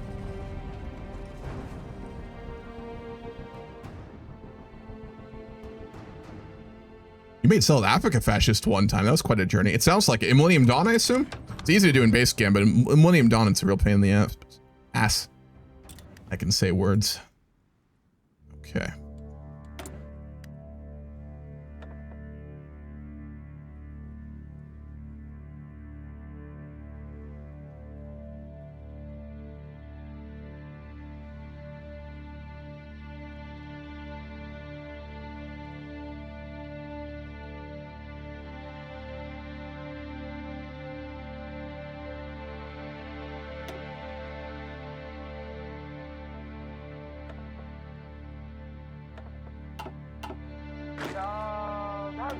Very careful. We got to do this all right.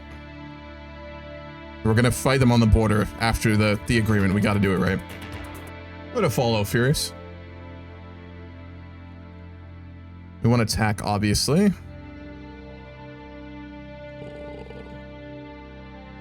Probably going to go with Sean. He only has 3 attack, though. But the Mountaineer would make up for it.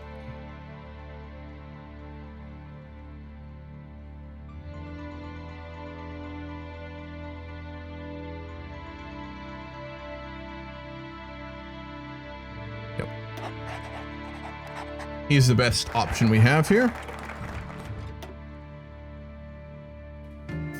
No. Deal with European companies. Europe is our main market for the interaction of our economy with the European economy. Did I have a stroke just now? I don't smell toast, but feels like I did. We must develop this sphere. All right, it's an event, so they'll be asked if we want to or not. I'm hoping those deals we made with the Spanish will help us out. The name of fascist Vatican City is the Kingdom of God in the game. Have you played the mod for it, you mean? Like the standalone one the Millennium Dawn devs made? Americans intervene in the Vatican City, claim the Pope has weapons of mass destruction. I mean, you never know what are in the Vatican archives. I'm just saying. I wouldn't be surprised. If there was an IRL news article tomorrow that the Vatican literally had like an early version nuclear weapon stored in the Vatican archives, I just kind of nod my head and go, that's about right. Developed in 1530. Now we need to work on some military stuff, actually. Aircraft. I want to go for SPRD because it's so good, but we got to do aircraft first. 4th generation light aircrafts. Karen election. Where are they? The Karen state. He doesn't really look like a Karen, though, to be fair.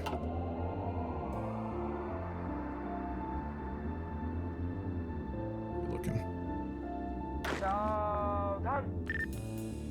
Only missing man pads now. Oh, and those paladins. 9 days. I want us to reinforce all of our divisions with a Paladin SPRD because it'll make the divisions way better. Just a reminder, folks, the equipment type you use for your divisions dictates their stats. It's a huge thing. And if you ever want to make units use a certain type, especially Millennium Dawn, if you want to make specialist divisions, I'll show you in a minute actually when we do it, but you go to the unit type and you forbid them from using any but the type of equipment you want to, so they're not using old stuff. What they will not reinforce if you run out of it, so you gotta be careful.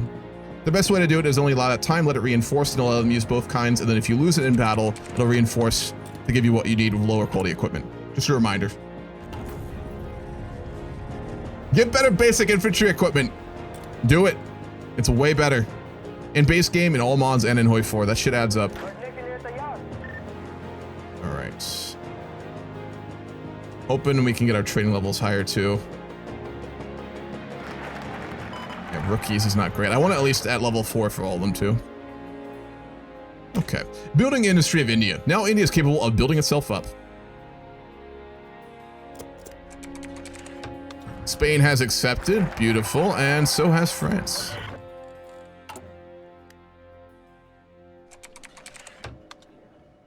All right, we actually will have to make a coalition government here. Otherwise, the INC will get it.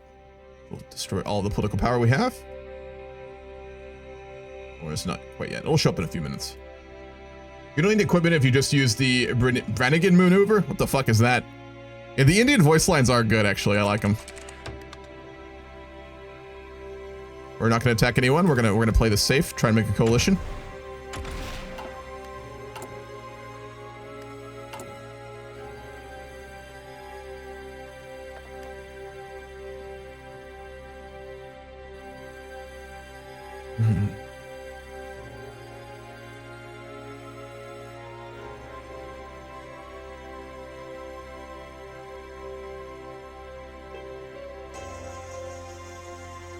Not worth it for what we're doing.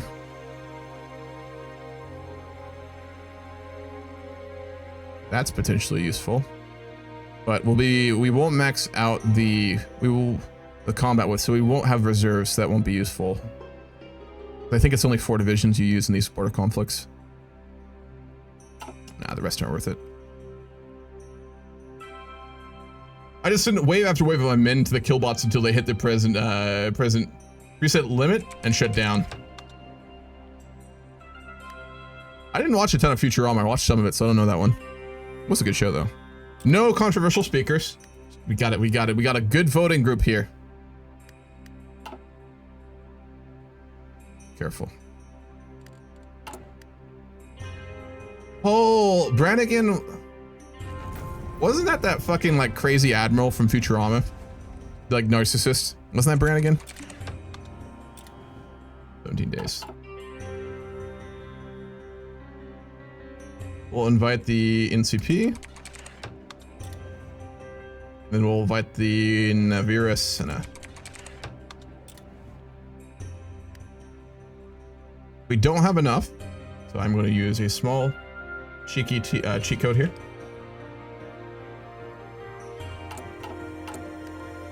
Oh, cheeky.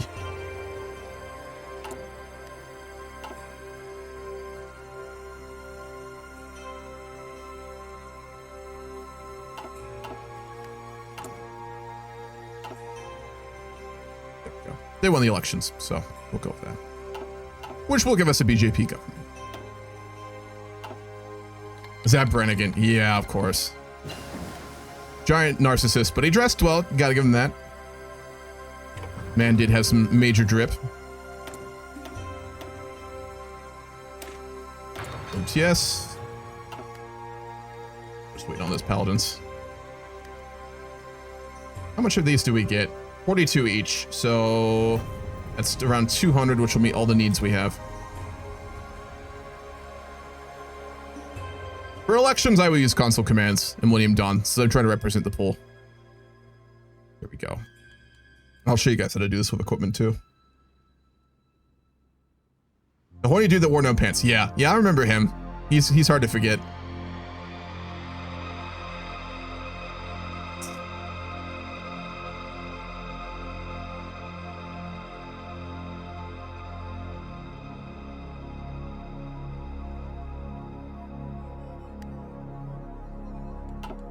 Should have just gotten a bunch of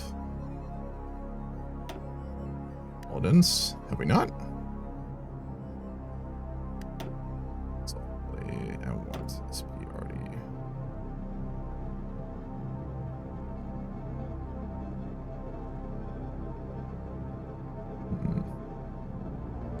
They were probably already deployed.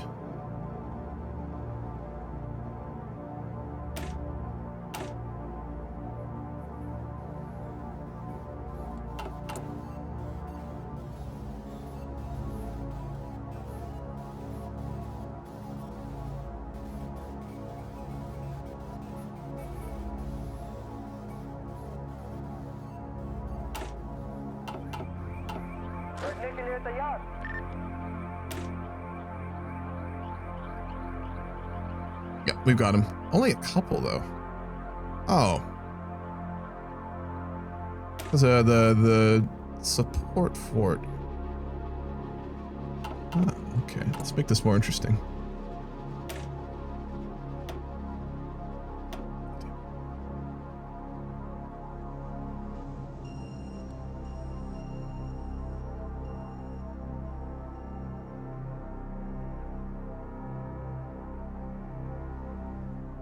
I won't wait for it. We're gonna go now. I could wait and min-max this division, but we're gonna keep it as is. Alrighty, folks, it is time.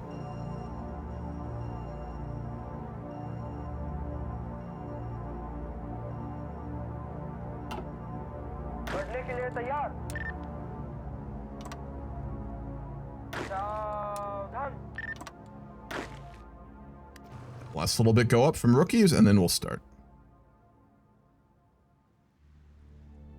Would India support the Somalians against the Islamic Caliphate war?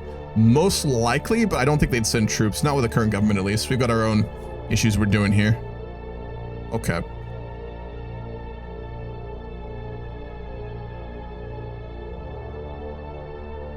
Here we go.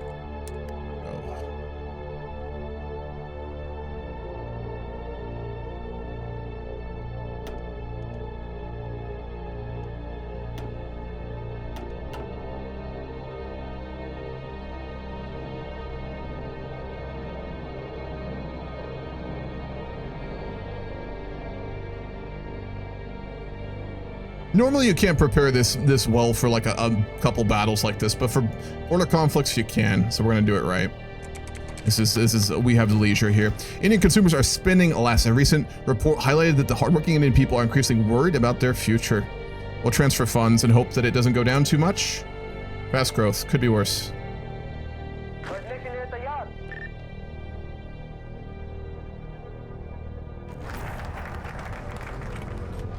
Greece is going with the KKE, going communist. Modern building technologies. Time to get even closer to the time when India became one of the world's most developing countries in the world. Tax cost modifier, not good. But we get construction speed, production efficiency, and growth as well, which is really good. So that's fine. About as good as we're gonna get. Alrighty, let's launch it. 10 days. Here we go. Basics make you want to play Cyberpunk. This is the East and West game. I play it mainly when I play Millennium Dawn now, which is for a modern day game Paradox never made, but it does kind of have Cyberpunk vibes at times for sure. Very similar. Cyberpunk has an amazing soundtrack. Oh my gosh. First time playing Cyberpunk 2077 when it came out, when you turned on like the radio in your car and it was just blasting. Oh, so good. That game is a treasure that was... All right, here we go.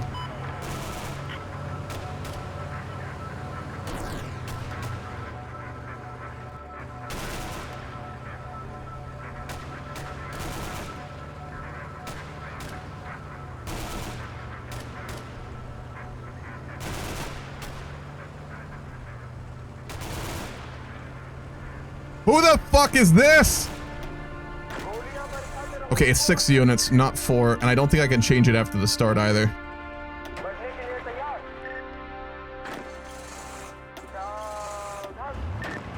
Fuck.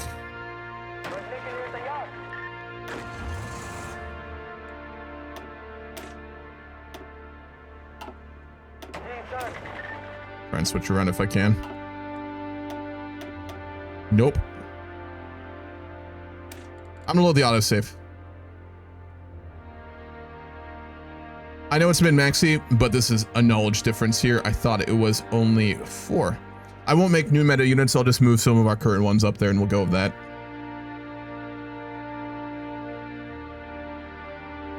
It must use whatever general is free, not which one is actually on the border as well. So, okay. What's up, OES? What is up, man? Yeah, true. Oh, East versus West could have been a really good game, but there were just so many problems with it, supposedly. Beautiful.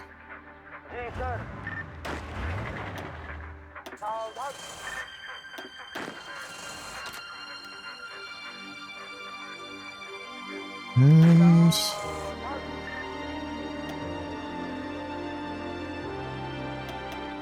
I don't think we'll get what oh, fuck, it already started. No, alright, we'll just go with what it is then. I won't fight it. I guess it goes with your best general? Must be.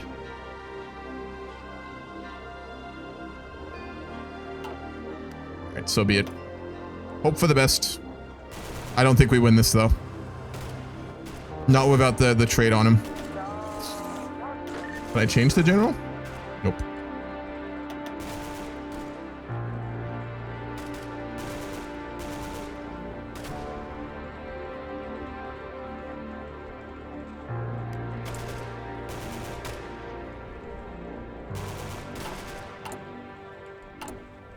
I am min-maxing right now. Let me try something.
Alrighty, I can't min-max this anymore. Let's see what we get here. Stats just aren't high enough because we're attacking on the mountains. And we don't have enough breakthrough here.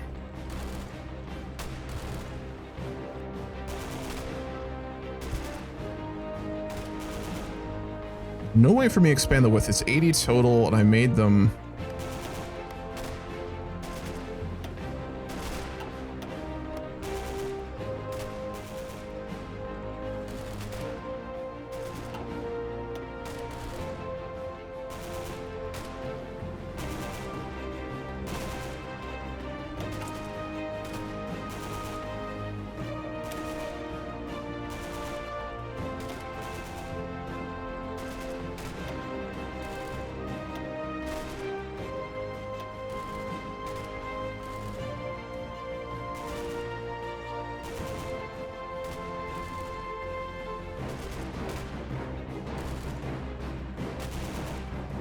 All right, as soon as we get 25 army XP, I'm going to throw some SP Arty in there. Yeah, that goes. Yeah, we really need to upgrade our equipment. This will be our moment when the government realizes it needs to start modernizing its military, so I'll move to researches on that sort of thing as well. Come on, baby.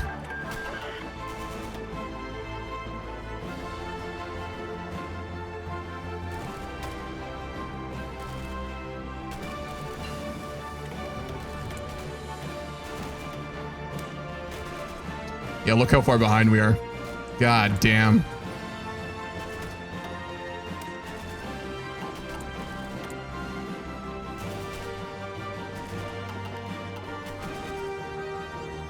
One more.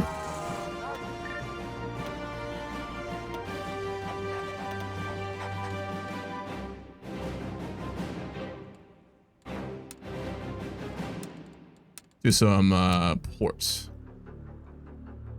Protection as well here.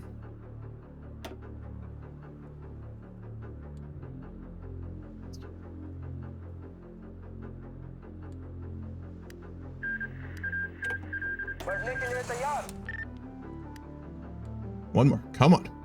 Come on, baby. Give me that SP already.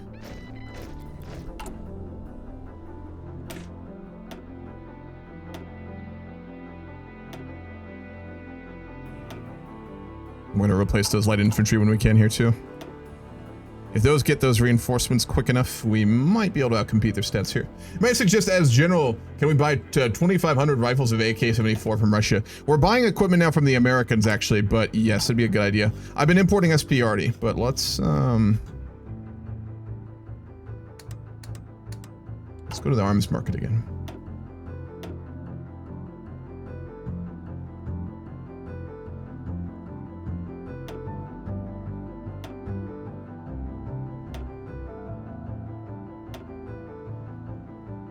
They're importing javelins, M16A4s, and Humvees. That'll go a long way. It'll make these divisions very solid in the future.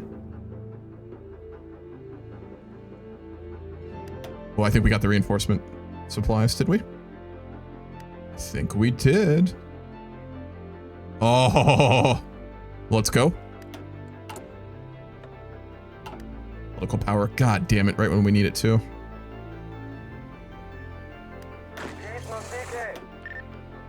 No field marshal. Damn, anyone but him though. He's not the worst, but for the divisions I made. Yeah, we are. The special forces divisions are really doing good now. That is fucking huge. I don't suppose I can't convert either. Denmark has left the European Union. It's a good time for this, I think. Forces of India. The military organization of India, designed for the defense of the republic and protection of the freedom and independence of the state, one of the most important instruments of political power. Army XP, command power, and increased military spending, all of which we need right now.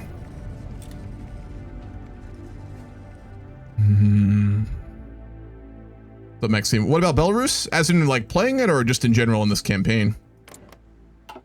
Lukashenko government. We roll well here. We do better. This is why recon actually matters on your divisions. We're getting fucked over on tactics and on mountains. That's brutal.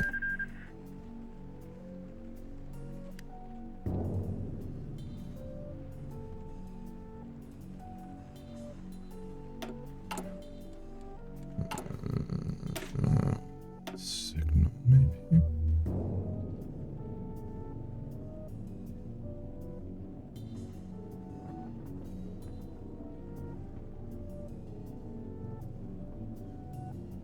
Initiative. That's what we want.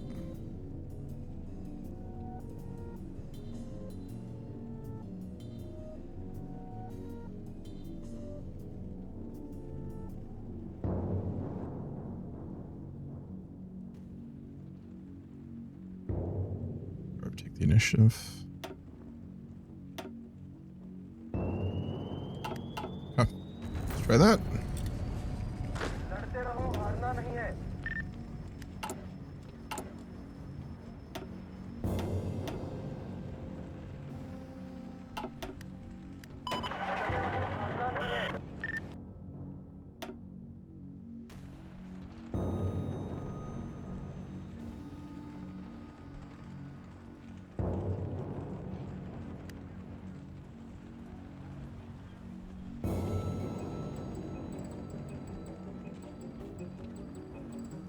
What are we able to combat with? They're 50 wits. That fits into 100.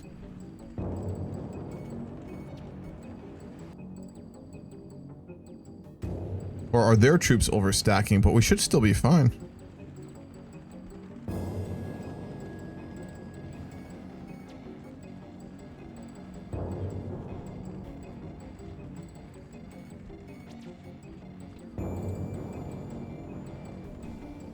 They're piercing so much fucking higher with these APCs, though. We shouldn't be over the combat width.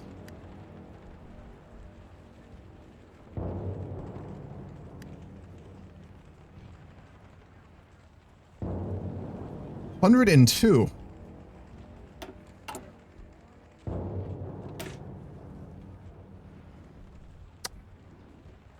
8.97. Oh no.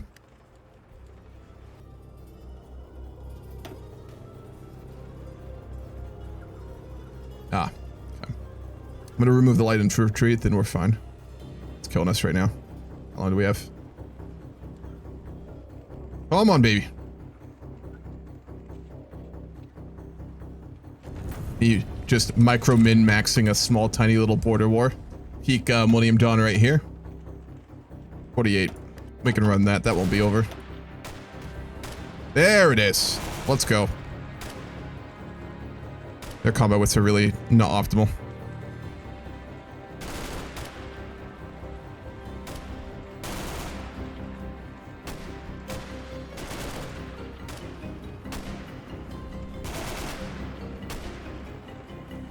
That's over the combat widths. Absolutely.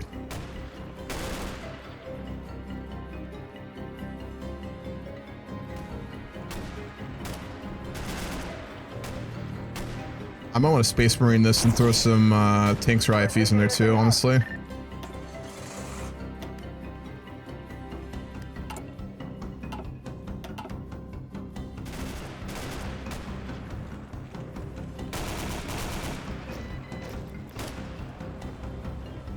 Yep, that's the play here.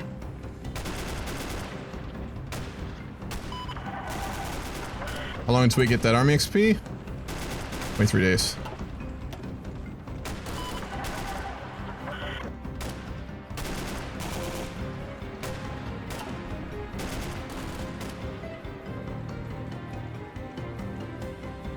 How much we get decryption? We're a ways out on that, I know.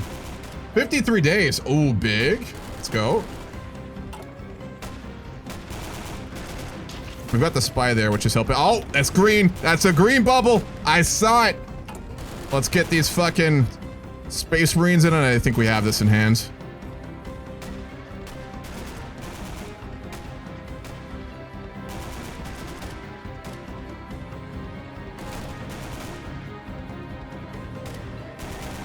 Piercing 4, armor 5. Piercing 30, armor 25. Space Marines it is!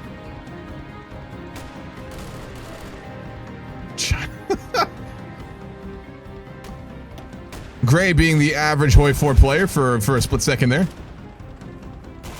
Alright, how long until the reinforce on those? Oh, we're getting deorged pretty quick though.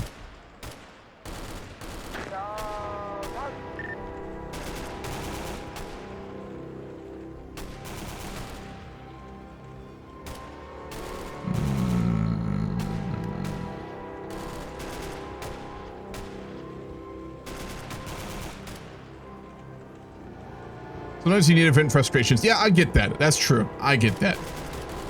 Completely warranted. Looking good. All right, we got the tanks now. Oh, look at the stat jump. Look at the stat jump. Here we go.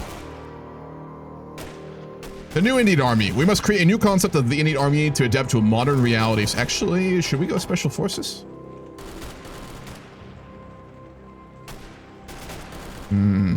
No. Bonuses are better.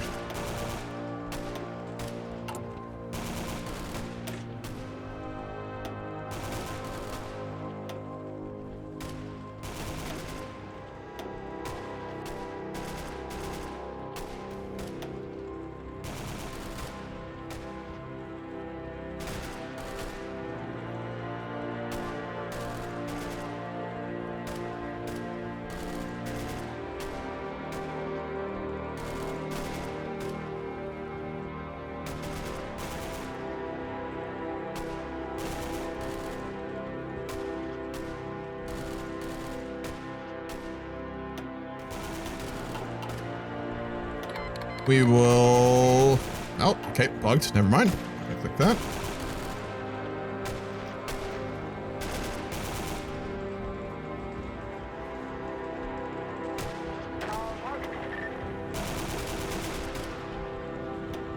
We actually can use the regrouping bonus, so I think I'll grab that when we get 100 XP. Those fucking the light infantry, mountain brigades are such ass.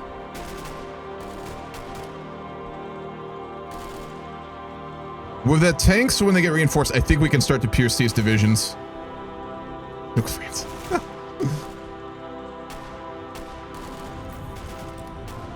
Yeah, they're over-piercing our armor.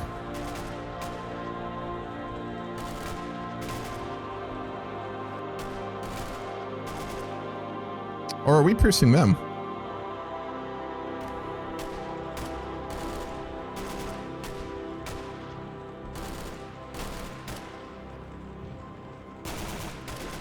Ah, we are piercing. Let's go. Big. This is why tactics matters, folks. On the macro scale, tactics aren't the most important, but on little conflicts especially, they really add up. Like this. The reason I put on there is we get coordination from our Recon Division 2, I believe. It's just initiative that gives it, which means we'll be able to deorg these divisions better too. Yep, I don't see their APCs anymore. No, they're back, okay. How are we losing now?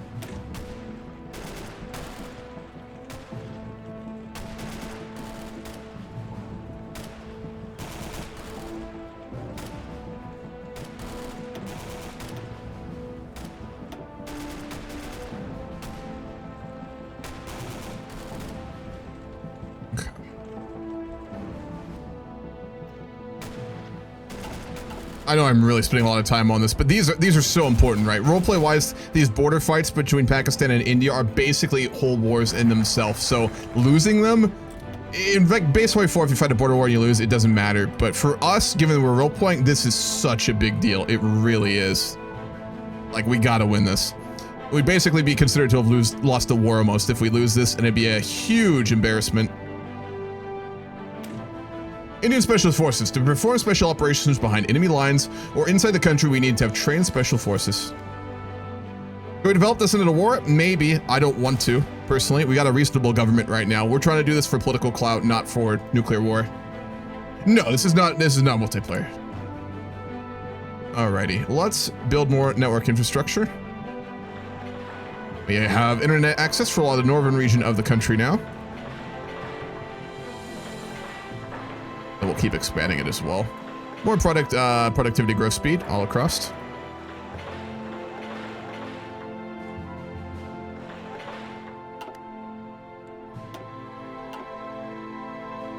We'll get another doctrine here as well, which will help a little bit. Now it's Nepal. Yeah, the communists won the civil war in Nepal. Unified Marxist-Leninist Communist Party of Nepal.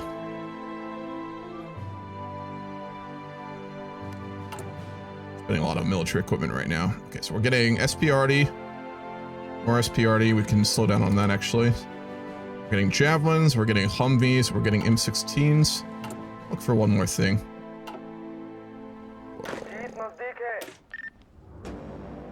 MBTs. Let's get some Abrams.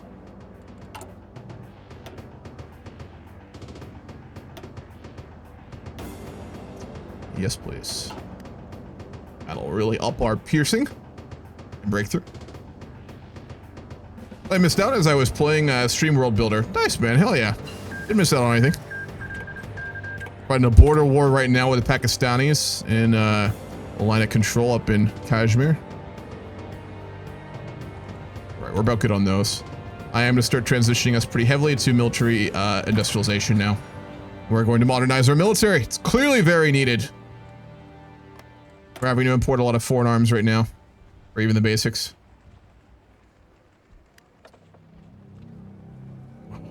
For that org to be up. Division recovery rate. Division defense doesn't help us very much. Neither does that. Regrouping versus infantry. We are using infantry, but the attack and defense bonuses aren't amazing. So I'll go for the regrouping so we can get our special forces back in this battle quicker.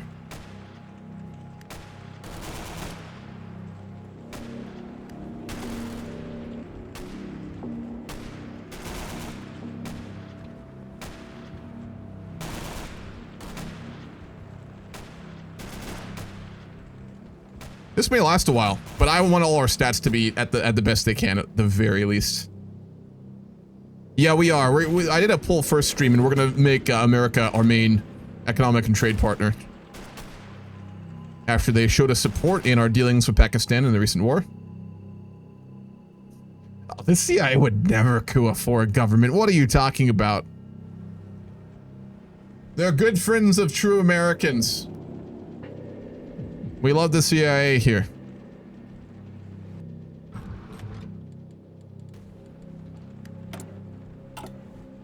Okay, let's start decrypting the Chinese as well. I'm going to decrease our oil imports because we don't need quite as much as we are doing right now. And how are we looking? Enough. All of that.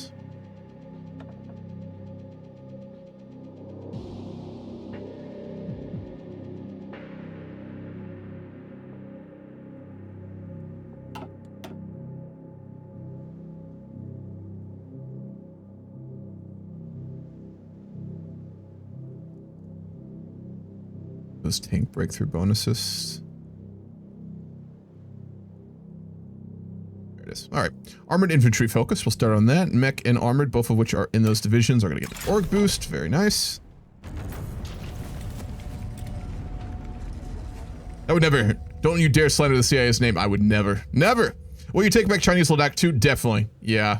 I want to try and do limited border battles like this because I think you can actually take land with them, if I remember right. Just little pieces of it, but we'll see. I'm not opposed to a major war of China or Pakistan in this game, but I'm not going to run into it either. I want to play things out. Kind of got to save those humongous wars until the later parts of the game.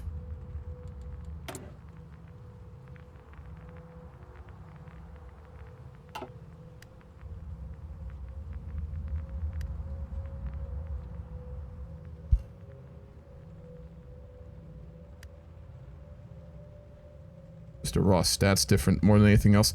I don't understand the combat with penalty we're getting right now.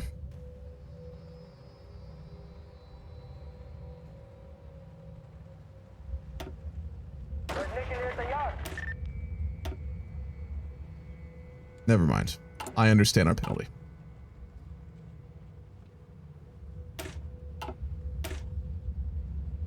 Fuck me. 80. Okay. This is not efficient use of Army XP. Kids, don't do this at home, but I really want to try and get this to us to win this. What's our stance on Bhutan? I'm actually not too sure. Isn't Bhutan and India in real life like friendly-ish, but not good friends? That was my understanding of it. What's that infantry division we've got too? Mountain Brigade. Physically painful. Let's get that up to... I don't even know, actually. I'm gonna stop. This is a waste of XP and we really can't min-max this. It's so unfortunate we got this border conflict with these other units. I just take 4 and not 6 units of our good special forces instead, but oh well. We didn't get a single one of our armored divisions in there, which, you know, would have gotten horrible terrain debuffs, but even then you'd still the armor and piercing, which would be worth it. Alright, we'll keep working on data mining.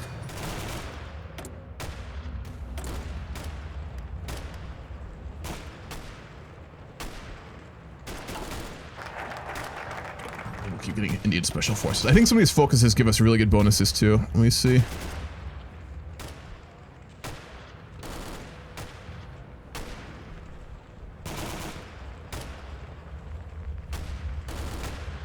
Or not. No, they actually don't. Okay, let's go for our other military reforms we need to do then. Because we have a major military debuff currently that we're getting from the start of the game, and we can get rid of it as we go, which is all these.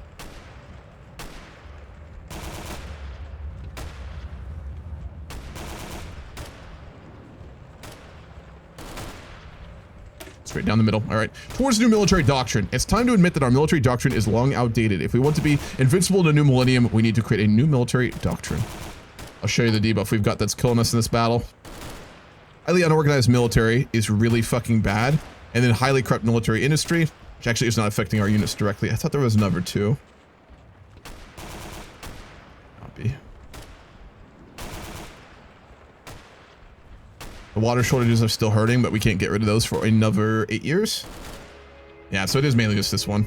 Speed reduction and org reduction, which is killer. Org loss when moving, which is killer. So it's making our job here a lot more difficult. Yeah, fairly decent terms. That's what I thought. Not amazing, not the best of friends, but they're on good terms. Not like, you know, India and Pakistan or India and China or anything.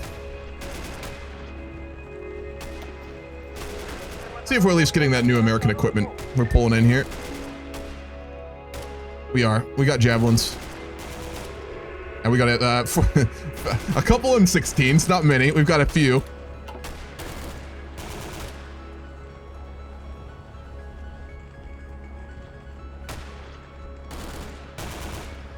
Yeah, they're coming in pretty slow. We're not at war technically either, so we can't directly just ask for equipment off the Americans.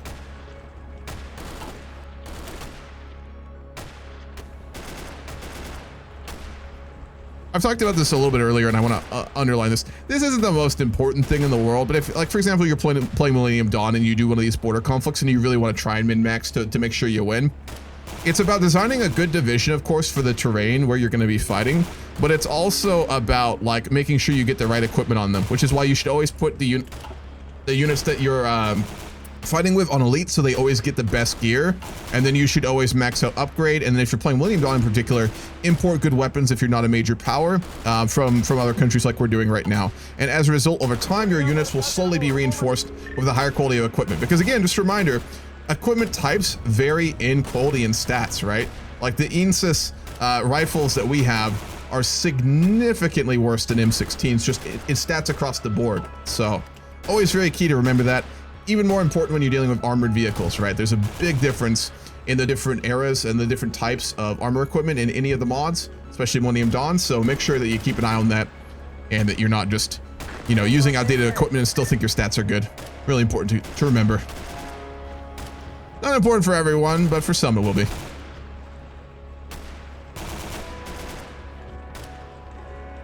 So I'm gonna get another 20-30 minutes here, and then I'm gonna take a little break before we start the grand campaign today as well. We got through around 3.5 years, 4 years today. That's pretty good. We're gonna end that war. I still can't believe we beat the Japanese Navy last week. Holy crap. Crazy. Threat of terrorism. Our new enemy that has appeared in the 21st century is terrorism. This enemy is internal, and we need to prepare our defense sector against factors working against them.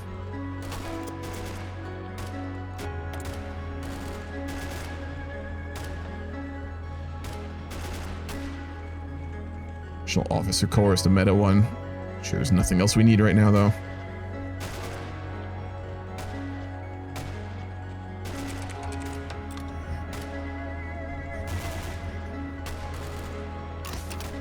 Professional Officer Corps. Trial through fire. The Japanese Navy was deleted, and then we had to scrap the actual invasion. Yeah, because the whole International went to war with us. What's a Moose? How are you doing?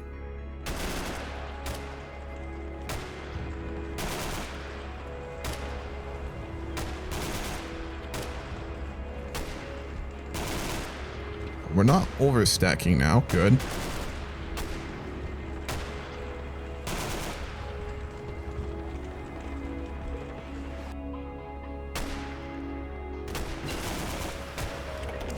Good. Let's keep going. I want to get modern infantry equipment and start producing those. We're going to go all the way up to Excaliburs.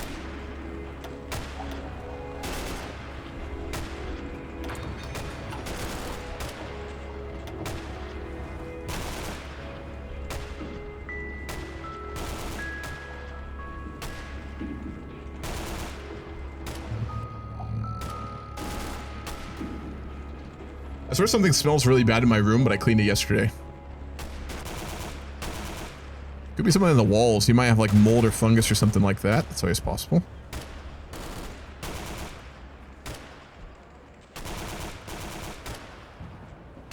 Damn it. Not getting any armor into our border war is just ridiculous here. Just to note, they got all motorized in an APC unit. We got like a couple special forces divisions, which are very good. And then we've got like the shittiest infantry division we have and then a shitty motorized division. The motorized division isn't technically bad. It's just his combat width is so fucking high that it gives us those giant debuff penalties every time it's in the battle. Fuck it, I'm just gonna keep removing pieces of it. We don't need an 80 width goddamn infantry division. There's no reason for that bullshit.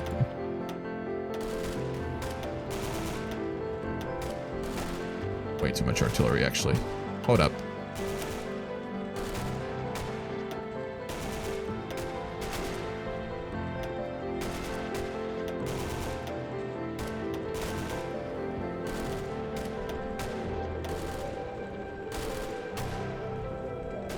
Time to buy a bunch of RPG-7s off the market.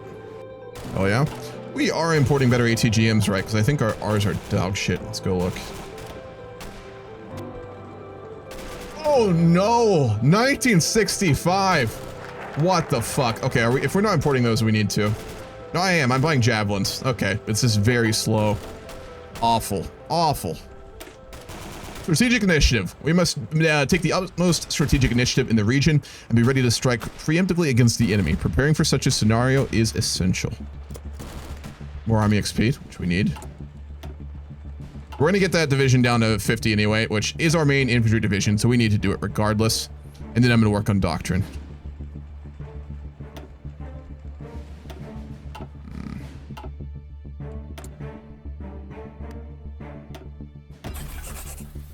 Beautiful. How long until we get that aircraft done? 180 days. Nice.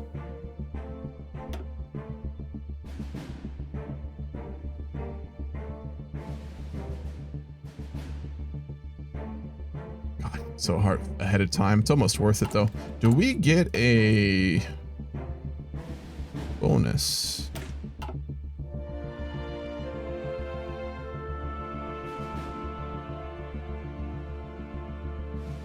Yeah, we get a 30%.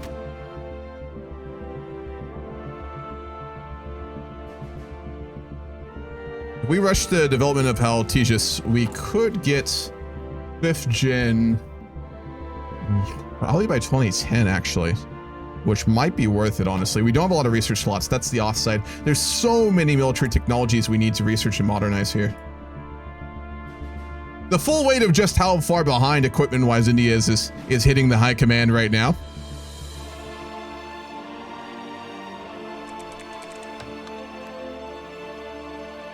Our counterintelligence services have achieved a major success. Following extensive interrogation upon being informed of her likely fate if she charged with espionage, a captured Chinese agent, Lu Xintao, has agreed to cooperate with us in terms of full amnesty. Nice! We switched to spy. Fuck yeah. We caught ourselves a Chinese spy and we flipped her. Kashmir's doing okay. Not amazing. Is that oil again?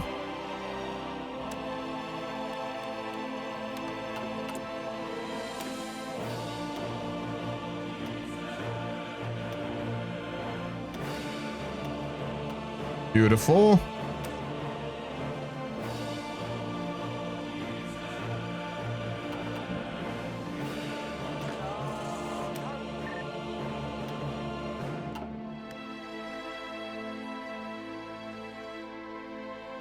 Seasoned. Wow.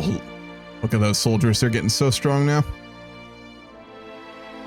You win a lottery for like 300 million and then use the money to build an army. How good would it be? Like a private mercenary army or something like that? Pretty significant. You could probably affect major like civil wars and conflicts in a lot of developing states with that.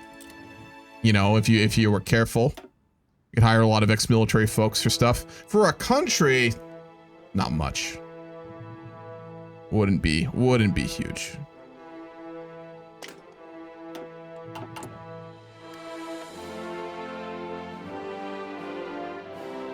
Grab him, get that division attack bonus. Then we'll start hitting the mouse again as well.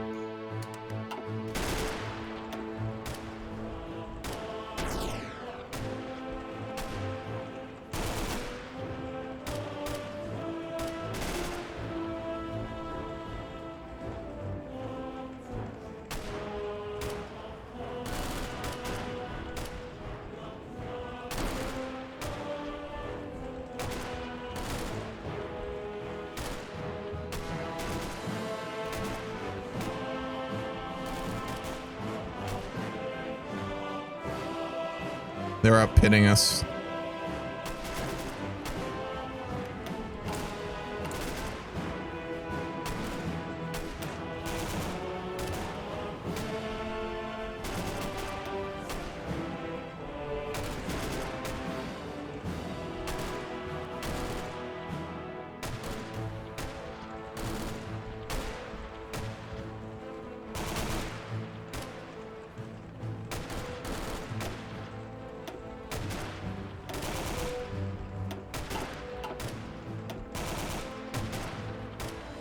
Yep, in an hour. I'm gonna take a break in 15-20 minutes, and then I'll be back at 2 to start that.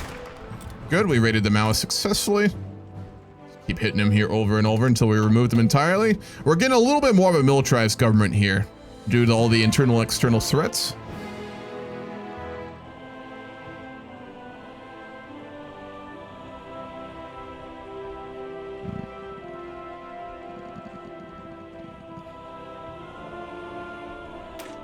New military methodology. We need to reject the old methodology of war and conceptualize the new war of our time with all its specificities. Starting level of a new army of leaders is actually really bad. We don't want that, but oh well. More special forces, more command power, and more XP gain, which is all good.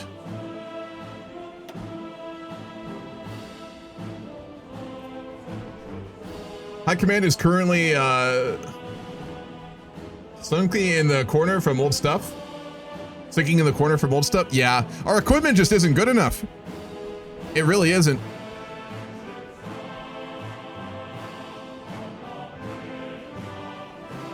I don't understand the combat with penalties. It must be we can only go up to 80 for some reason. Cause a reduction in combat width because it should be 100. Bear with me. I'm just trying to get an understanding for why this is happening, frankly. Weather, maybe? Doesn't affect combat width.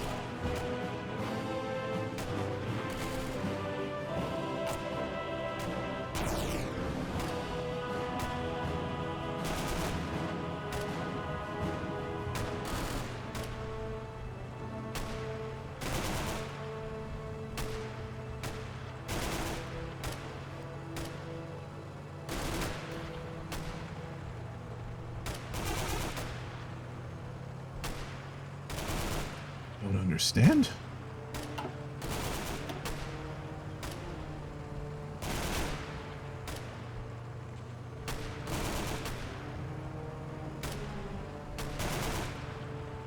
My stream still on?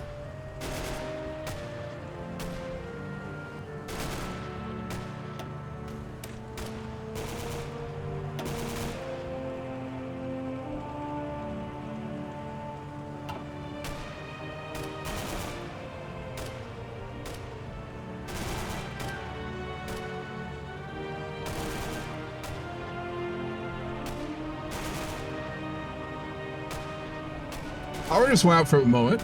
I think I'm still recording. I don't know if my stream's up. I am still recording. So if you're watching the VOD in the future, hello there. But the stream isn't up right now. You guys had like a partial power outage. That was weird. Like only certain things went off.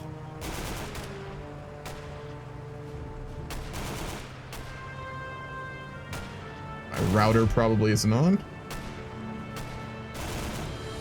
I would guess. That's my bit rates going though.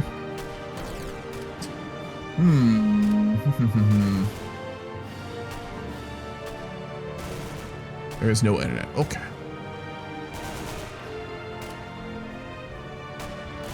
Wait just a moment here, folks. Again, if you're watching the VOD here in the future, if you've made it this deep in the VOD, 3 hours and 15 minutes, what's up? My internet is out after a power outage. I'm trying to figure out what's going on. Didn't affect the game, of course, because it's not online, but everything else is down.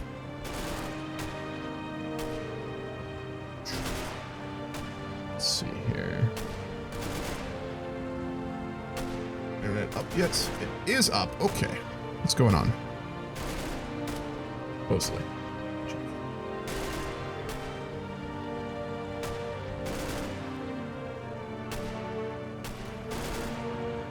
All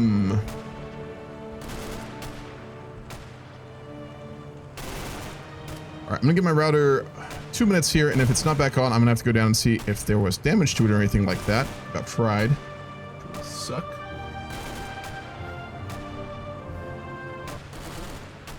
There goes the music. Okay, there is internet apparently again. Let's see. It is. Okay, beautiful. We're back. My router turned back on. For anyone still watching, if my stream is still up, can you see or hear me right now? I had a power failure there. Let me check my Twitch and see if it's actually going right now.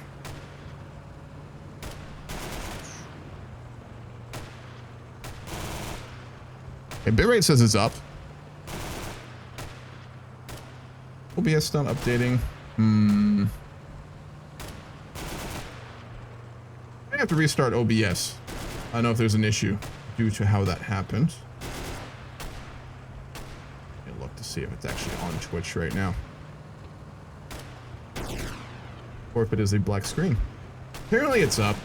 So my OBS isn't updating than the chat.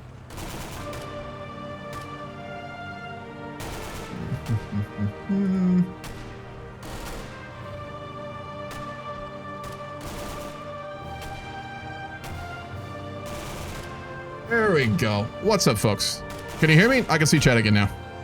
I had a partial power outage. It didn't turn off my main computer. So the game's still going. We're all good. I'm still recording, but my router went off and a bunch of lights and stuff like that. I think the Pakistani government doesn't like the stream, so, you know, all good. What's the rollers?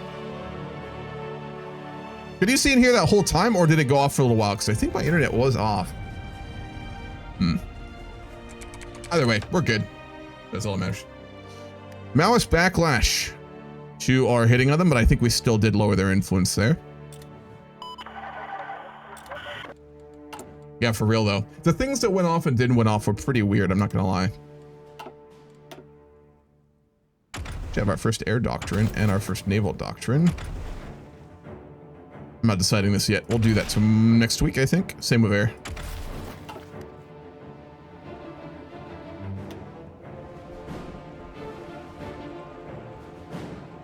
Fully buffered? All right, cool. Good to go.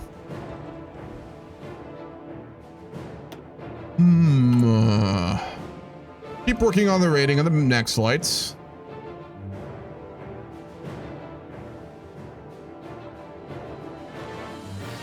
Really just waiting for this border conflict. And this would be like the whole nation would have its eyes on this right now. It'd be the main focus of the government too. We're just doing everything we can to facilitate our troop quality and our armed services winning this war. This should not get a debuff. Why the fuck is it getting a debuff? Okay, anyone who knows HOI4 Millennium really well, do any of you guys have ideas as to why the combat width is saying it is lower than what it should be? Because mountains should be 100 combat width, unless the code and then like the map are just lying, right? Because combat width is 100 in mountains, but this I believe is telling us that we can only have a combat width of 80. So why is it 20% lower? Is what I can't understand here.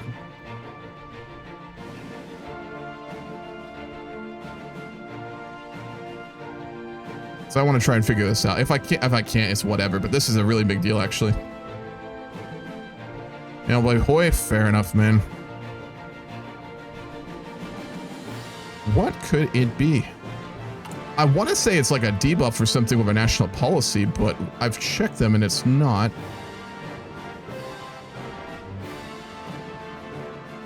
I guess fuck the player. Could be a bug. Yeah, it could be. That's a huge one if it is. I gotta report that. I'm playing with the Steam version too, so.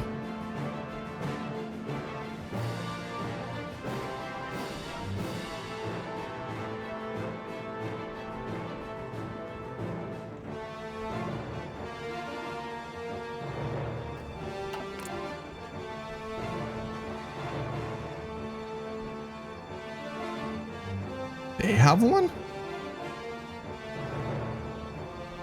Oh, Jesus, that's really good, actually.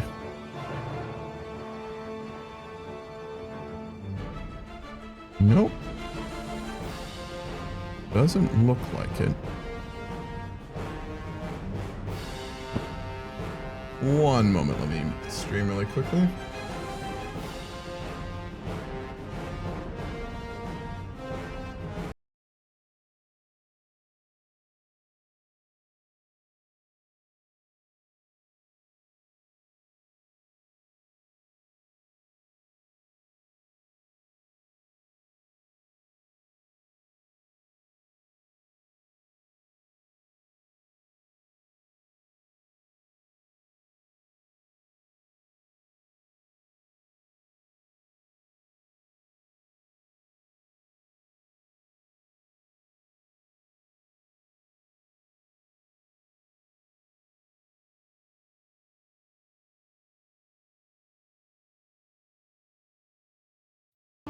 My aunt's home. I'll get though. Play a little bit more. 10 more minutes. Yes, I know. I'm muted. I was talking with my aunt, which doesn't need to be on stream. Alrighty. Another successful raid of the Naxalites. We're making a good amount of political power right now, so let's just keep doing these. Okay, back to why the fuck this is happening.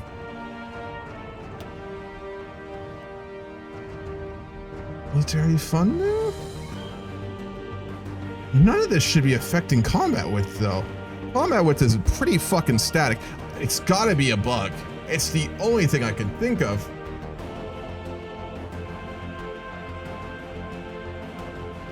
I do need new headphones, Grover. When I get my next paycheck, I'm getting new ones, though, so it's all good. I started my new job for substitute teaching. It pays really fucking well, man. I get over 20 bucks an hour, actually. It's kind of crazy. Going from like a horrible paying job to a very good one. But I'm in the transition phase. Maybe it's a border conflict thing specifically, where it's a reduction of combat width. Bear with me, folks. I know this isn't the most entertaining thing to be watching right now, but this is very important. If it's a bug, I gotta let the MD devs know, and I don't want to just be like, hey, this is wrong. I'll look it up later. Go for the defiance, I guess. Now let's put it in your chat message. Okay. Now it's 120. Multiple directions. So it is increments of 40. It's a 40 what situation. Because it was like 40 or 80 total, and it's been added because units are attacking from multiple directions, which will raise the total combat width, right? Additions, all directions add more combat width. But it's increments of 40, not 50, which is what it should be. I'm dumb. I'm dumb. So the reason this is happening is because the battle is taking place on both plains and mountains. So we're attacking these two. We're the aggressor here, right? We're pushing. So it is plains and it is mountains. So it'll take the averages of both and combine them together. Okay.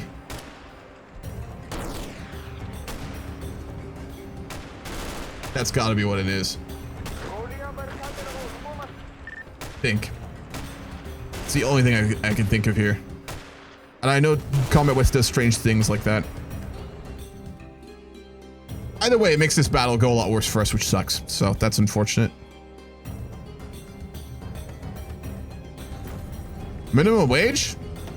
Jesus. Oh, you... Gray, are you? I want to see your... Yeah, Maine. Okay. One of the better states. What's the minimum wage in my state? Let me see. Wage. Yeah, they're desperate for subs so bad in my county that the wages are really good. Ohio's minimum wage is $10.45 actually. It's been raised, so it's $10.45 an hour, which is not good, but could be worse. Could be the national one about. But yeah, mine I think is around 20 to 21 bucks an hour total for my substituting job. And it is so badly needed, but I can basically sub every day of the week, so I can work 5 days a week, which is pretty fucking good. Pretty good money.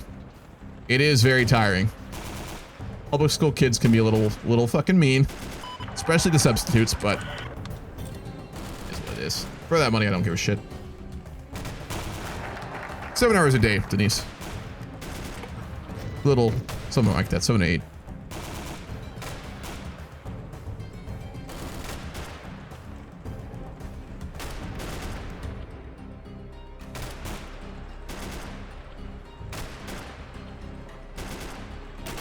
Of the Crescent. We'll get attack bonus against Pakistan, which will actually work on this border conflict too, so we'll go for that.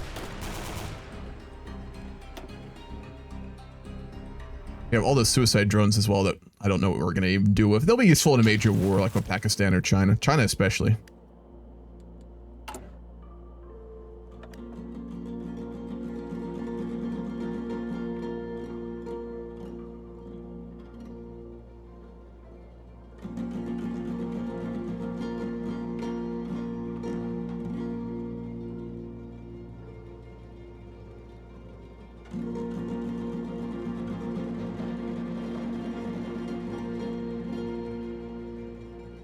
Maneuver warfare. I want coordination. I want speed. We're gonna go pretty armor heavy, so we'll go maneuver warfare. Any subjects that I get go over basically. So I'm just a general sub. I'll do anything really. 12 bucks here in Virginia. And it's still pretty low as well. It's improved in a lot of states though over the last couple of years, which is nice. Still so below the cost of living and inflation, and then obviously rent price increases and stuff, but yeah. Again, it's not the national average, so you gotta keep that in mind a little bit better. No minimum wage for sure. Hell yeah, man. Trevor, what do you do for work if you don't mind me asking? No need to say it, but curious.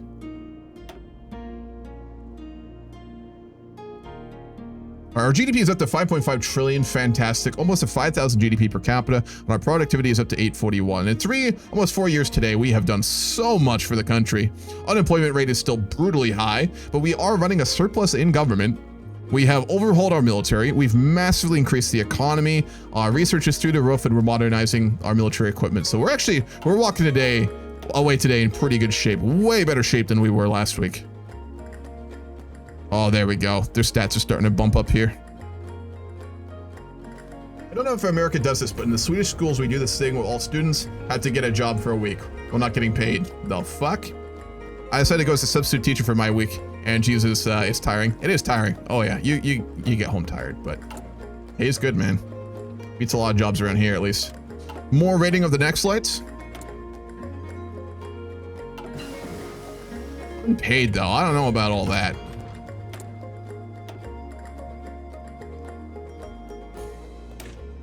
Construction on technologies.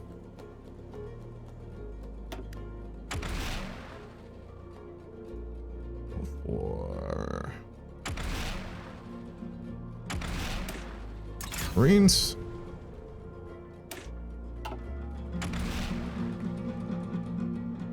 Yeah, okay. Bonuses, we've got some of those Marine units in our division, so that'll be very useful for us.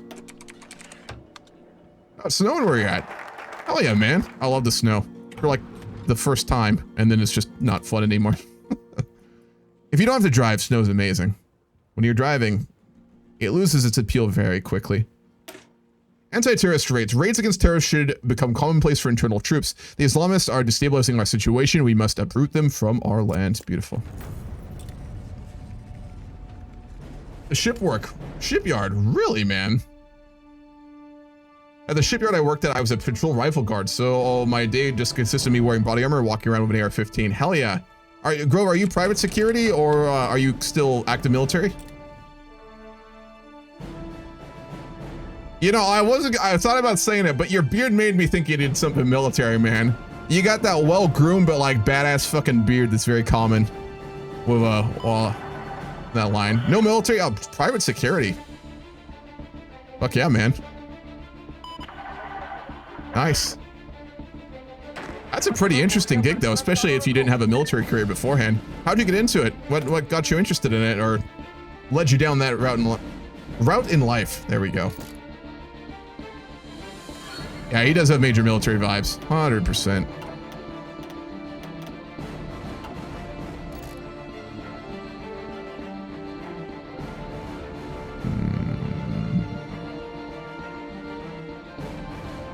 Black operations. What am I doing? It gives special attack bonuses, special forces bonuses. Always go down that route. I literally sit on stream so many times and I don't do it. Something I've noticed recently, I sometimes can give good advice, but I never follow my own good advice. Never. Black operations is always the first thing you should go down in branch upgrades for agency, because it makes all your special forces units do better. It gives them flat bonuses, as you can see here. Special forces attack plus 5%. That's each level too. So good. And really important for what we're doing right now as well. What's up, Odyssey? How are you doing? Yeah, today is the last day. We're starting that at 2. I'm about to take a little break, eat some lunch, and then we're going to do the last portion of the grand campaign in HOI4. Pretty well ending. Just a reminder as well before I go take that break and I forget, if you want to make a Stellaris civilization for when we go into Stellaris, I'll be including civilizations that any of y'all make. If you would like to do that, there's a sign-up form in the announcements channel of my Discord. And if you put your information there for a Stellaris civilization with a little bit of info on their background, I'll be adding them into the Stellaris portion of the grand campaign. So I want to let people know. If you don't like it, that's fine, but announcements like that, I'd like to get out so at least people know about it. Yeah, it's gonna be wild. I started making sandwiches for a terrible boss. I know the vibe. So when I got good with some security guards at a place I was at, I got out quick. Nice. Been doing security for 8 going on 9 years. Wow. It pays pretty well, I imagine, too, right? I know, like, you know, big security guards and things like that, they don't get paid too well. But if you get on the right jobs, it's pretty good, right? For what I've read and heard. That's cool, man.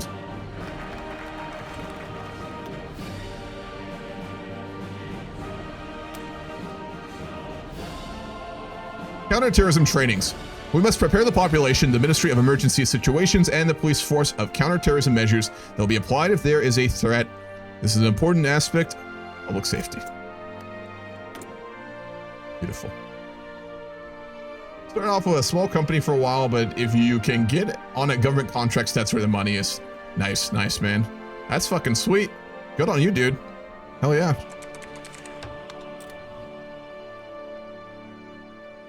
All right, on that note, I am going to take the break. I'm going to take probably around 30-minute break to go eat some lunch and relax because this is going to be a long stream today. And I don't have the tolerance for them that I used to back in the day. So, do you guys want me to just leave you on the like starting Stoon screen, or do you want me to play like a video or something? Not like you can't go on YouTube yourself, but something just to watch in the meantime. It's up to y'all. This is going to be a longer break than I normally will do.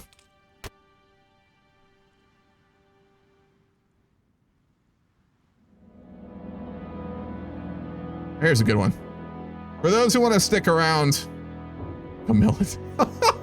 No. Here's what I'll play while we wait. This just dropped 4 hours ago, and I'm sure half of you watched these as well.